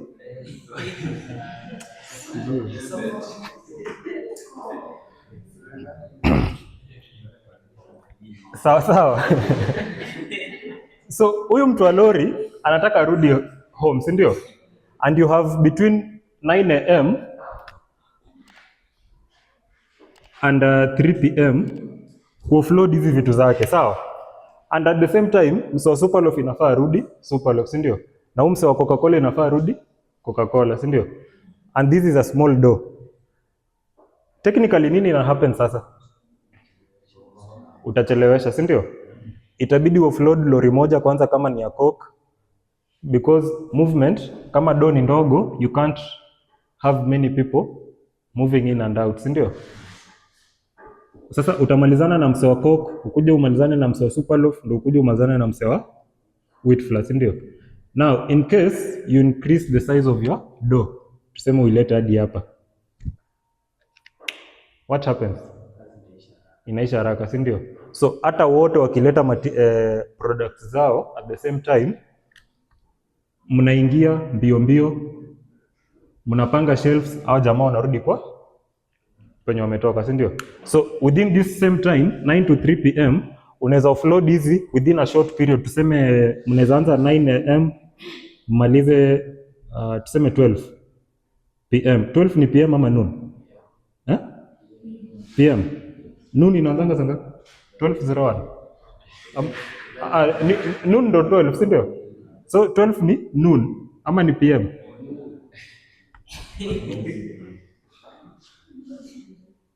So kama mlango ni kubwa, these guys wanaleta ma products, wana release mbio wanarudi within the shortest time possible. Nyinyi msha maliza ku offload, si ndio? So that's your charge controller. It's an equivalent of the back entry gate. So, haya, you have your products here. Washazipanga kwa shelves. Na tumesema the shelves or this space is the equivalent of your battery bank. Tuseme battery bank yako inaweza supply hawa jamaa wameleta tuseme 1000 kgs worth of products ama 1000 kgs product in capacity, na shelves zako zinaweza handle tuseme 800 kgs. What will happen if all of this umeitisha 1000 kgs but shelves zako zinaweza handle only 800 kgs? What happens? Shelf inajaa haraka. That is one. Another one, remember ushalipia 1000 kgs products big enough, 1000 kgs zimefika hapa but shelves zako zinaweza handle 800 kgs. What happens to the extra 200 kgs? Hazina pa kuwekwa, inabidi wafanye nini? But you know you have already paid for that, so it's a waste of money. Sawa sawa. So that means how many options do you have in such a case? Umeitisha products worth 1000 kgs zimefika but you can only accommodate 800 kgs. Unaongeza size ya shelves, that is one, si ndio? So now before you add the shelf size lazima uongeze the capacity of the. Sawa. So wacha tuongeze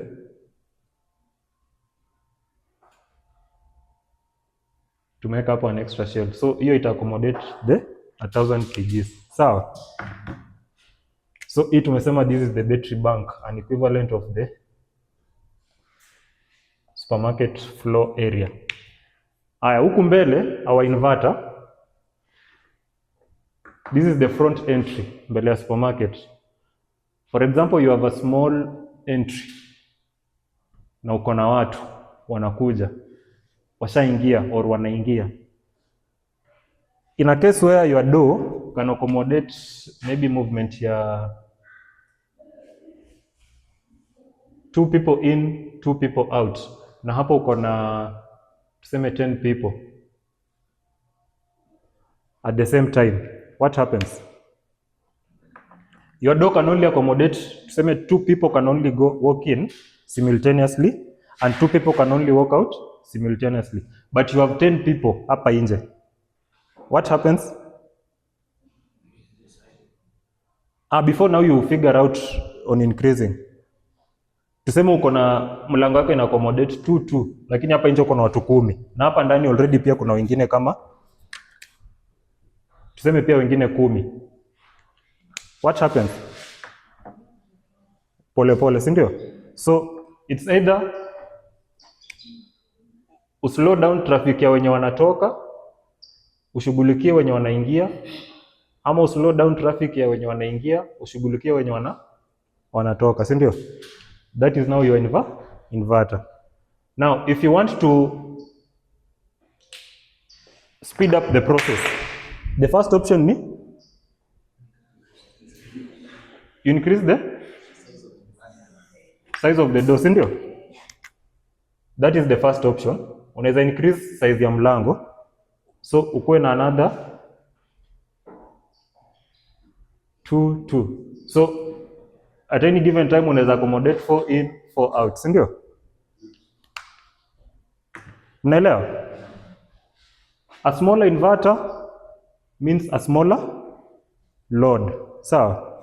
Hao watu ni kama load. If your inverter is small, you can only connect a smaller load. You increase the size of the inverter, you are allowed to increase the size of the load. Sawa? Mnashika hiyo? Now, assuming at one given point hapa kwa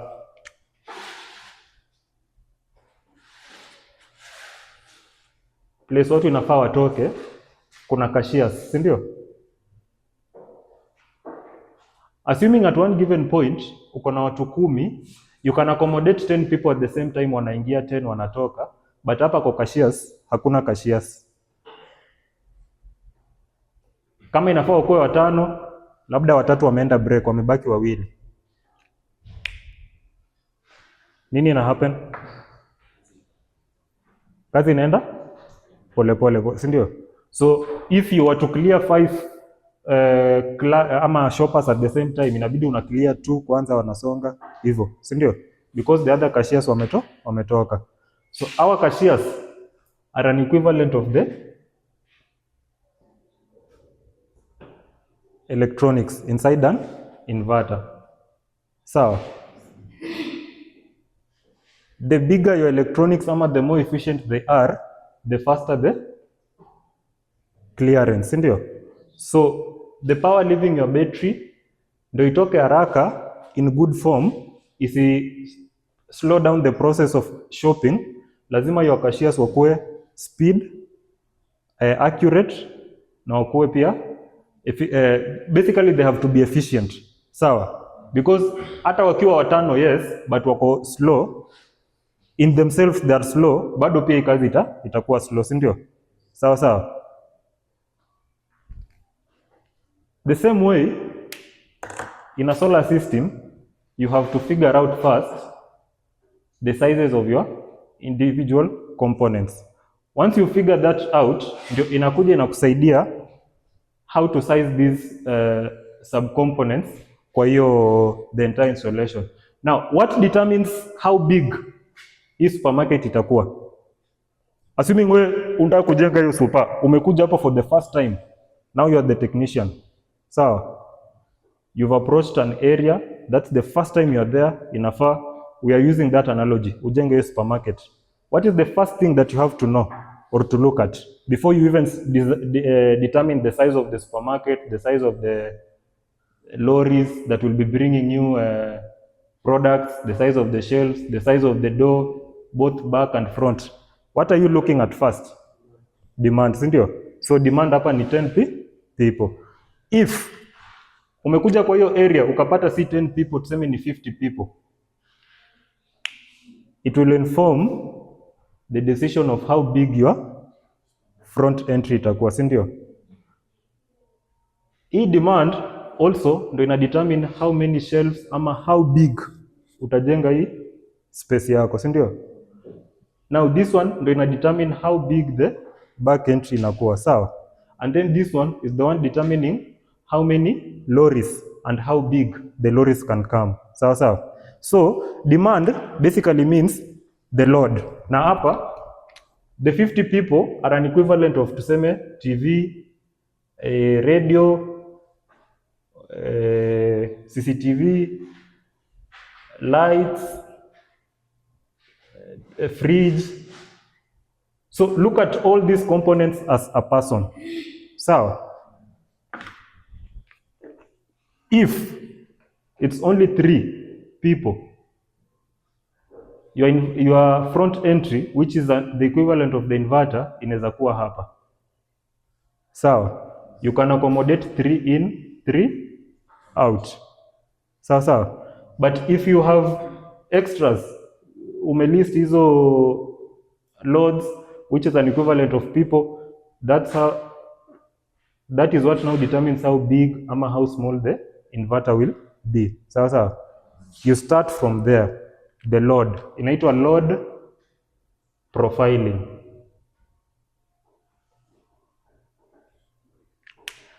Another thing you are looking at, how the load, the people themselves, inafaa ukumbuke kuna mtu labda atakuja kwa hii supermarket a spend 5 minutes na atoke, sawa?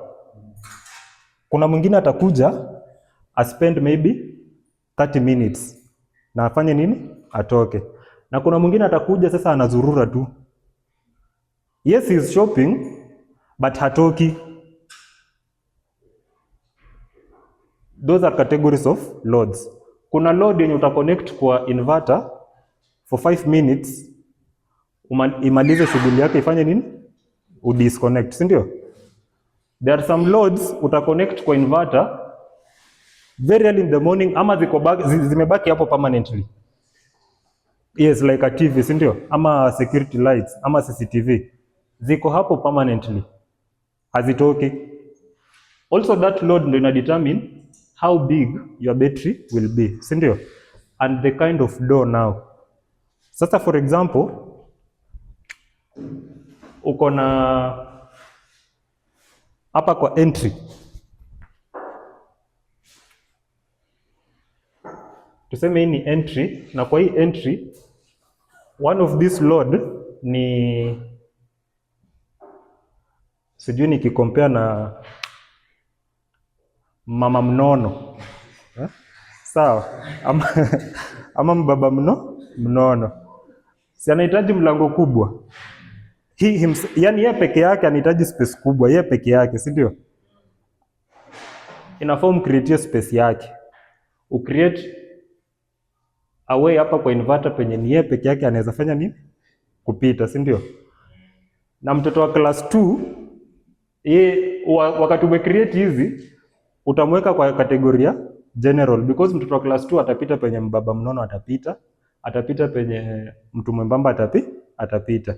So huyu mama mnono ama mbaba mnono is an equivalent of that resistive load. For you to accommodate him, you have to create a special door for him, si ndio? And that means a special component in the inverter. Sawa sawa. Watu wembamba wao wanaweza kuja wakitoka, there's no problem. Hata huku ndani wanatembea tu hata wawili watatu on the same lane. Not lane, hizi huwa zinaitwa aje? Sijui ni rows ama, but you understand, wanaweza tembea wawili wawili wakishop wakitoka. So watu wembamba is an equivalent of these small loads, TV, radio, CCTV. Wakati watu wembamba wameingia kwa supermarket, wanaweza tembea wawili wawili ama watatu, which means you can connect TV, radio and CCTV and any other load at the same time. Ziingie zifanye shughuli zao zitoke. But mtu mnono akiingia anataka akave the whole of this space peke yake. So which means kwa hii space atakuwa peke yake, it will force you to kuzuia watu wembamba wasiingie. Sawa sawa. Ama wangoje waingie after yeye ashafanya nini? Ashaingia. Wamfuate nyuma sasa. Sawa sawa. So that is load profiling. The minute you understand how to do load profiling, the sizes, kama TV vile nimwambia ni 60 watts, radio ni 50, CCTV ni 40, hivyo, it will guide you on the size of the inverter, the size of the battery bank, the size of the charge controller, and the size of the solar panels. The inner electronics tunaweza zicompare na the people working in the supermarket. If you have efficient offloaders, charge controller, sawa. Now this charge controller vile tunasema ni either PWM or MPPT. Compare hao na wale watu wana offload hizi vitu kwa lori yako. You might have 50 people offloading, but hao 50 ni watu lazy. Sawa. As much as wako 50, they are lazy. Mizigo zimefika, but wanataka wapeleke vitu pole. Sawa. That is now a charge controller, the structure of a charge controller. Unaweza kuwa na watu 30, but very hardworking. Si ndio? So lori zimefika, wana offload mbio. Now that is the internal architecture of the charge controller.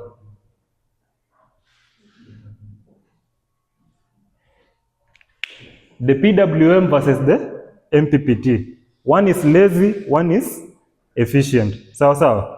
Yes, so we compare the workers with the electronics of a charge controller. Once we've done system sizing,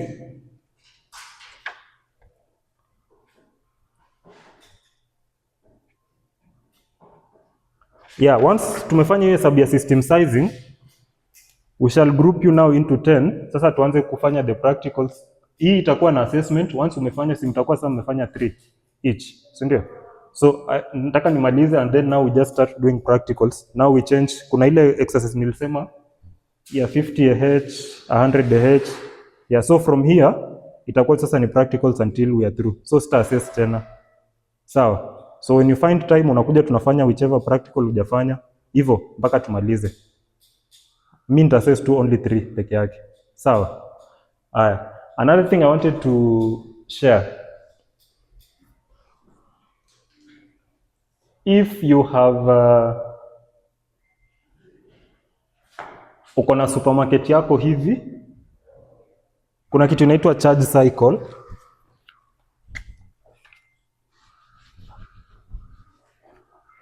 We have something called a charge cycle,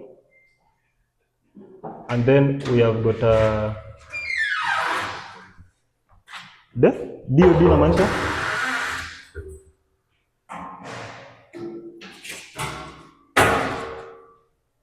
depth of discharge.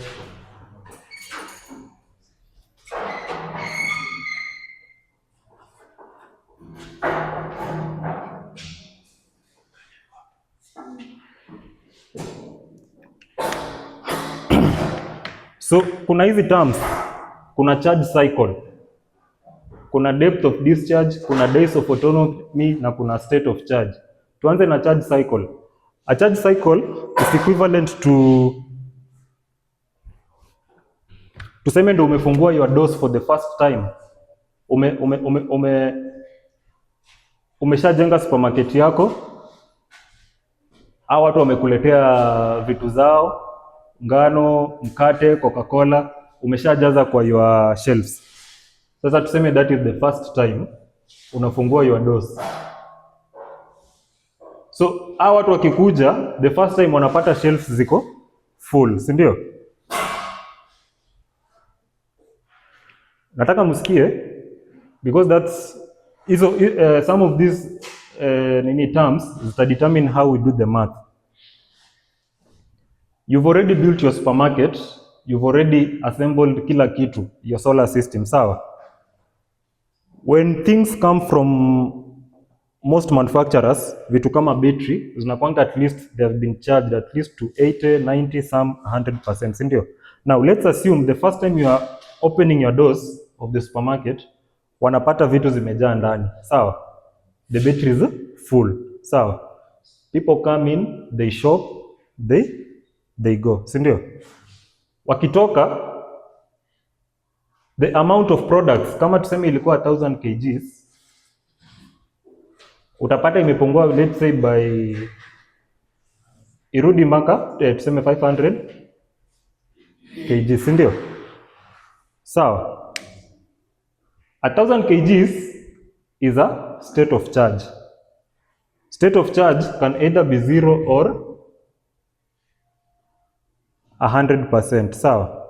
1000 kgs, kama supermarket yako inaweza accommodate 1000 kgs, that is 1000 kgs is equivalent to 100%, si ndio? Watu wakishafanya shopping, vitu zako zibaki 500 kgs, that is equivalent to 50%, si ndio? So the state of charge of your battery bank itarudi hadi 50%. Sawa? That is a state of charge. State of charge ni hata sasa ukifinya battery yako, ukifinya phone itakuonyesha battery iko percentage fulani. That is a state of charge. Sawa? Tunaipata based on if the full amount is 1000 kgs, hiyo ndio inakuwa equivalent ya 100%. Mkishapunguza products ikibaki tuseme 500 ama wacha tutumie another figure 400 kgs, hiyo ni kama 40%. That is the state of charge hii. Now this one is okay, zote they are related, so wacha tuanzie juu. The charge cycle, wakati hizi vitu ziko 1000 kgs alafu zipungue hadi 400 kgs, inabidi upige simu, si ndio? Uletewe extra products, sawa? When umeletewa hizo vitu, hizi malori, umetuma information kwamba sasa uko na 400 kgs, unataka urudi 1000 kgs, hizi lori zinakurudisha hadi 1000 kgs, zinakurudisha hadi 100%, si ndio? Zimekutoa wewe ulikuwa 1000, umerudi hadi 400, alafu lori imekurudisha hadi 1000. That is one charge cycle. Sawa sawa? Sawa sawa? na it's only complete if actually it's not one. Hiyo ni kama 60%.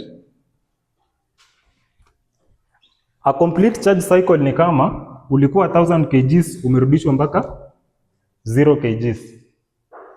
Hii ni 0%. Sawa? It's only a complete charge cycle kama umetoka 100% umerudi hadi 0% alafu ukarudishwa hadi 100. This is one complete charge cycle. Nataka muelewe hiyo. It's only a complete charge cycle if you are 100% ukapelekwa hadi 0 alafu ukarudishwa hadi 100. Sawa?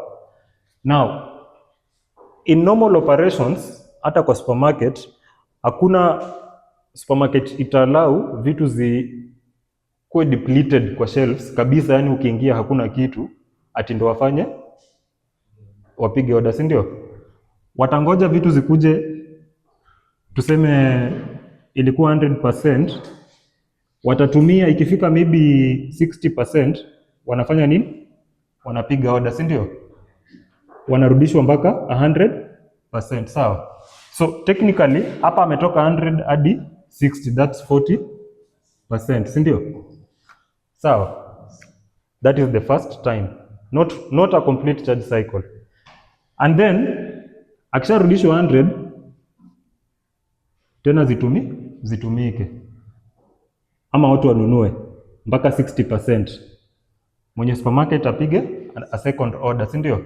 Arudishwe hadi 100%. Sawa? That will be a second 40%, si ndio? From 100 to 60, si ndio? And then I make a third order. Sawa? Si yako 100 sahi, arudishwe hadi 60%. Tena apandishwe hadi 100%. Hii itakuwa 40%, si ndio? So, the first complete charge cycle it happen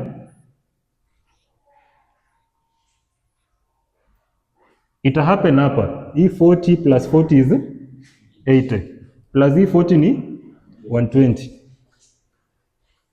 So the first complete charge cycle it happen katikati ya hii recharge ya 3. Sawa? Ndio atakuwa ametoka 100 amepelekwa mpaka negative 100 alafu akarudishwa mpaka 100. Not negative. Ametoka 100 akapelekwa hadi 0 na akarudishwa hadi 100. Sawa sawa? That is the first time, that is one complete charge cycle. Now, in solar terms, what I mean is, during the day, you are charging your batteries during the day. During the night, you are discharging. Sindio? But technically, there is no single day battery zako zitakuwa 100% jioni, alafu asubuhi zikuwe 0%. You are not even allowed to deplete your batteries up to 0. Sawa? The different battery categories ziko na different settings. Kuna zenye you are allowed to deplete up to 20%. Sawa sawa? So kama ni kwa supermarket, uko allowed kupeleka mizigo zako hadi 20%, alafu urudishwe tena mpaka 100. When you get to 20, you've discharged 80%, si ndio? Alafu unarudishwa to 100. The next day, uko 100, jioni, una deplete overnight, ikifika morning, uko, tuseme 30% ama 40, depending on the figure. Hapo utakuwa umedeplete 70%, sawa? So this is not a full charge cycle. The first full charge cycle it happen during the day on the second day. Ndio utakuwa umehit. Utakuwa wakati unaanza kurecharge utarudi hadi 20%. So una add hiyo 20 to hii 100. Sawa? Alafu tena unaanzia the second charge cycle hapa kwa 70. So hii 70 itakuwa 50%, si ndio? Mnapata? Nitarudia tu over time mpaka mshike. The second day unaanzia 50%. Sawa? Kwa kuhesabu charge cycles. Sawa sawa. So you add like that. The first full charge cycle ina happen if the battery zilikuwa 100 umezipeleka to 0, then from 0 back to 100. That means when you're designing your system, do not, first thing you have to remember, do not allow it to be depleted up to 0. Sawa. And how do you determine that? Unaweka enough stock kwa shelves, ndio? It's either you build a bigger supermarket so that kuna enough shelves so that wakati umeleta vitu mara ya kwanza, watu wakiingia wasiingie na watoke na kila kitu, si ndio? So when you connect your loads should not deplete your batteries at one discharge. Sawa. Inafaa overnight mtu akiconnect, anaweza connect overnight, but by morning bado he has enough charge hata before jua ianze kuwaka. Sawa. Have you gotten the point? Yeah. The second ini depth of discharge. Depth of discharge ni hivyo tu vile inamaanisha. If your battery ziko 100% or your supermarket is at 1000 kgs, alafu umepeleka battery zako mpaka 60%, that is equivalent to 600 kgs. Discharge what percentage? 40%, si ndio? So your batteries have been discharged up to? They have been discharged up to? 40%? Yes. The batteries, the state of charge ni 60%, but they have been discharged up to 40%. Sawa. State of charge ni ile yenye unaona. The discharge ni ile yenye imetolewa. You can compare it like that. So state of charge ni ile yenye unaiona saa hiyo. So if you check your phone uone hapo juu imefika 60%, that is the state of charge. The discharge ndio the other balance from 100 sasa. Sawa? Yes. And then days of autonomy. Days of autonomy means, for example, hizi lori hazitakuwa zinakuja hapa daily, si ndio? They will only be coming when you've called them. Hazitakuwa zinakaa hapo daily. So between day ya kwanza umeziita, zime offload products, alafu zimeenda. Hizi products, how many days in 24-hour cycles can these products sustain hawa watu wenye wanaingia na kutoka? So that means between day 1, tuseme umeita hawa watu wa lori Monday, wamekupatia products, wameenda. Hizi products zako zimetumika hadi Wednesday. Sawa? Sawa. So Monday, Tuesday, Wednesday, alafu sasa Thursday ndio jamaa wa lori wanakam. So between Monday, Tuesday, Wednesday and Thursday, ile time watatoka na ile time watarudi, you take the number of hours. Kama itakuwa ngapi? Aya, tuseme 96 hours. Tuseme between the time hao watu wa lori watakuacha na the time watarudi, the number of hours you divide by 24. Sawa. So if unaweza kaa for 24 hours without our jamaa lori kurudi, that means your solar has got 1 day of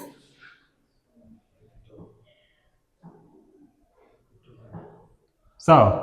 If you can stay for 48 hours bila kuita jamaa lori, like wametoka leo na watarudi after 48 hours, it means your solar system has got 2 days of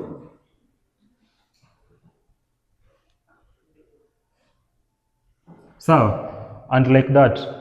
So days of autonomy means the period in between a charge not a charge cycle, the period in between charging, discharge and the next charge. Sawa. Ile hapa penye wanakuachia tu ile day wanakuoffloadia vitu na wanapotea, unaanza kuhesabia hapo. That is unaanza kudischarge. Kwa sasa watu wakiingia wanachukua vitu wakienda, hadi the next time hawa jamaa wa lori watarudi.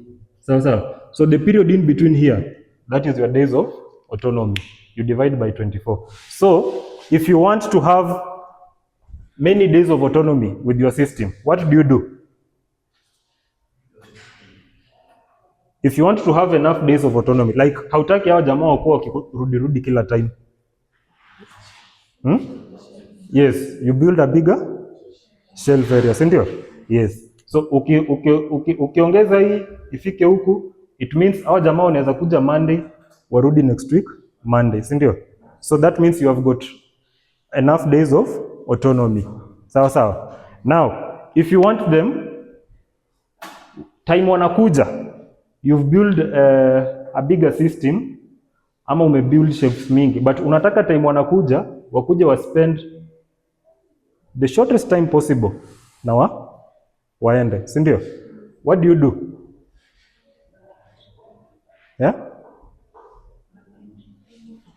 Unaona gate kubwa, that is one. Wata spend the shortest time na waende. Another one? Huh? Yes, charge controller is our gate now, si ndio? So if you make a big one, inamaanisha ile time wanakuja wana offload mbio kama wameenda. Another thing, huh?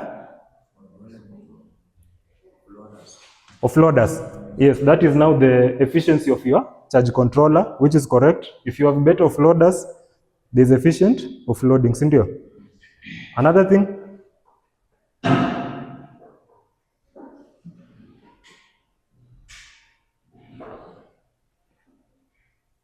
wakuja haraka na waende. What if I buy lorries that have been designed in a better way? Si zile zenye watu wanapanda wakitoa vitu.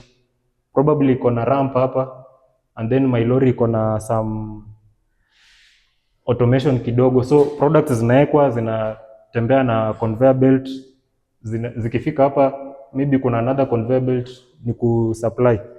Will that help? Huh? So you buy better solar panels, ndio? The more efficient they are, the faster they charge. Sawa sawa. The less efficient they are, the slower they charge. So basically, efficiency of your system is dependent of all these subcomponents being efficient. The more efficient inverter you have, the more loads you can connect, and you can easily operate them, si ndio? The bigger system you have, the more loads the more people can keep coming na wakitoka, sawa? The more efficient charge controller you have, the easier it is to offload your charge into the battery, si ndio? If you have a less efficient charge controller, hizi hata kama ni efficient, watakujanga na lori zao, wana park, wana relax, because charge controller yako iko inefficient, si ndio? Yeah. So that is an analogy for you to try and understand. Tutarudia at least 2 or 3 times for you to understand better, more so how these 4 terms are related. Any question?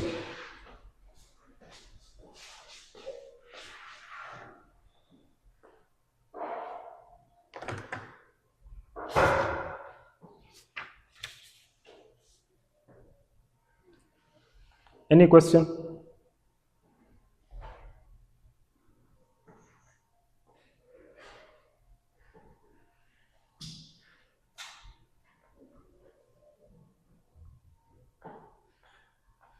Kama kuna kitu hujapata nirudie.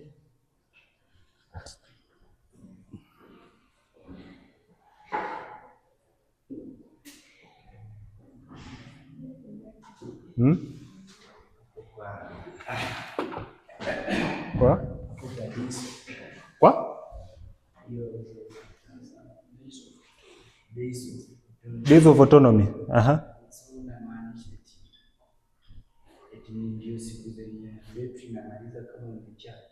Yes. Okay, charge. How many days can it go? How many days can it go without having to be recharged? Sindio?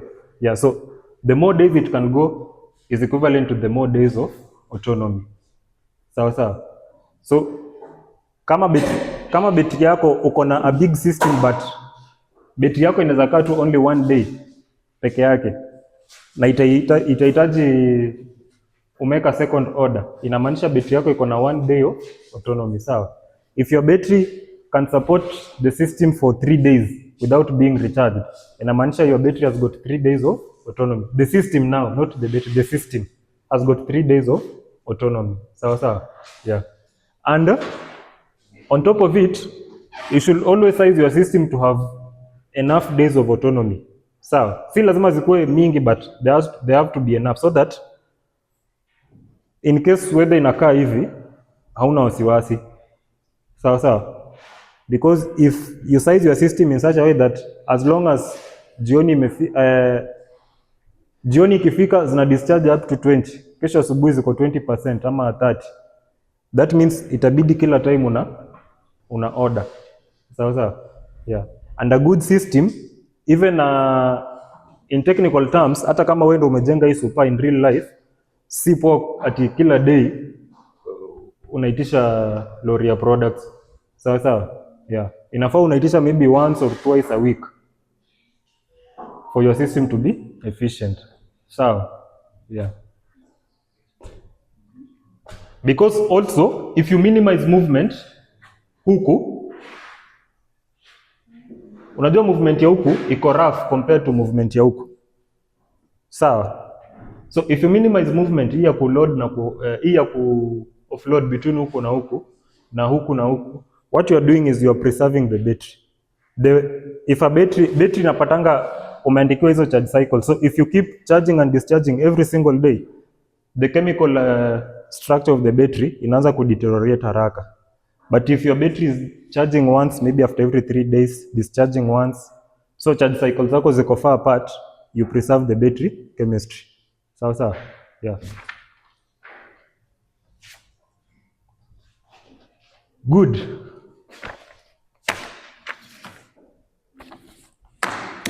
Hulolane ati mkamba. Hulolane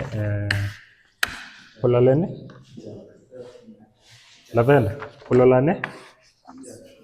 Ujui hiyo? Wewe kwa lugha yako unasemanga?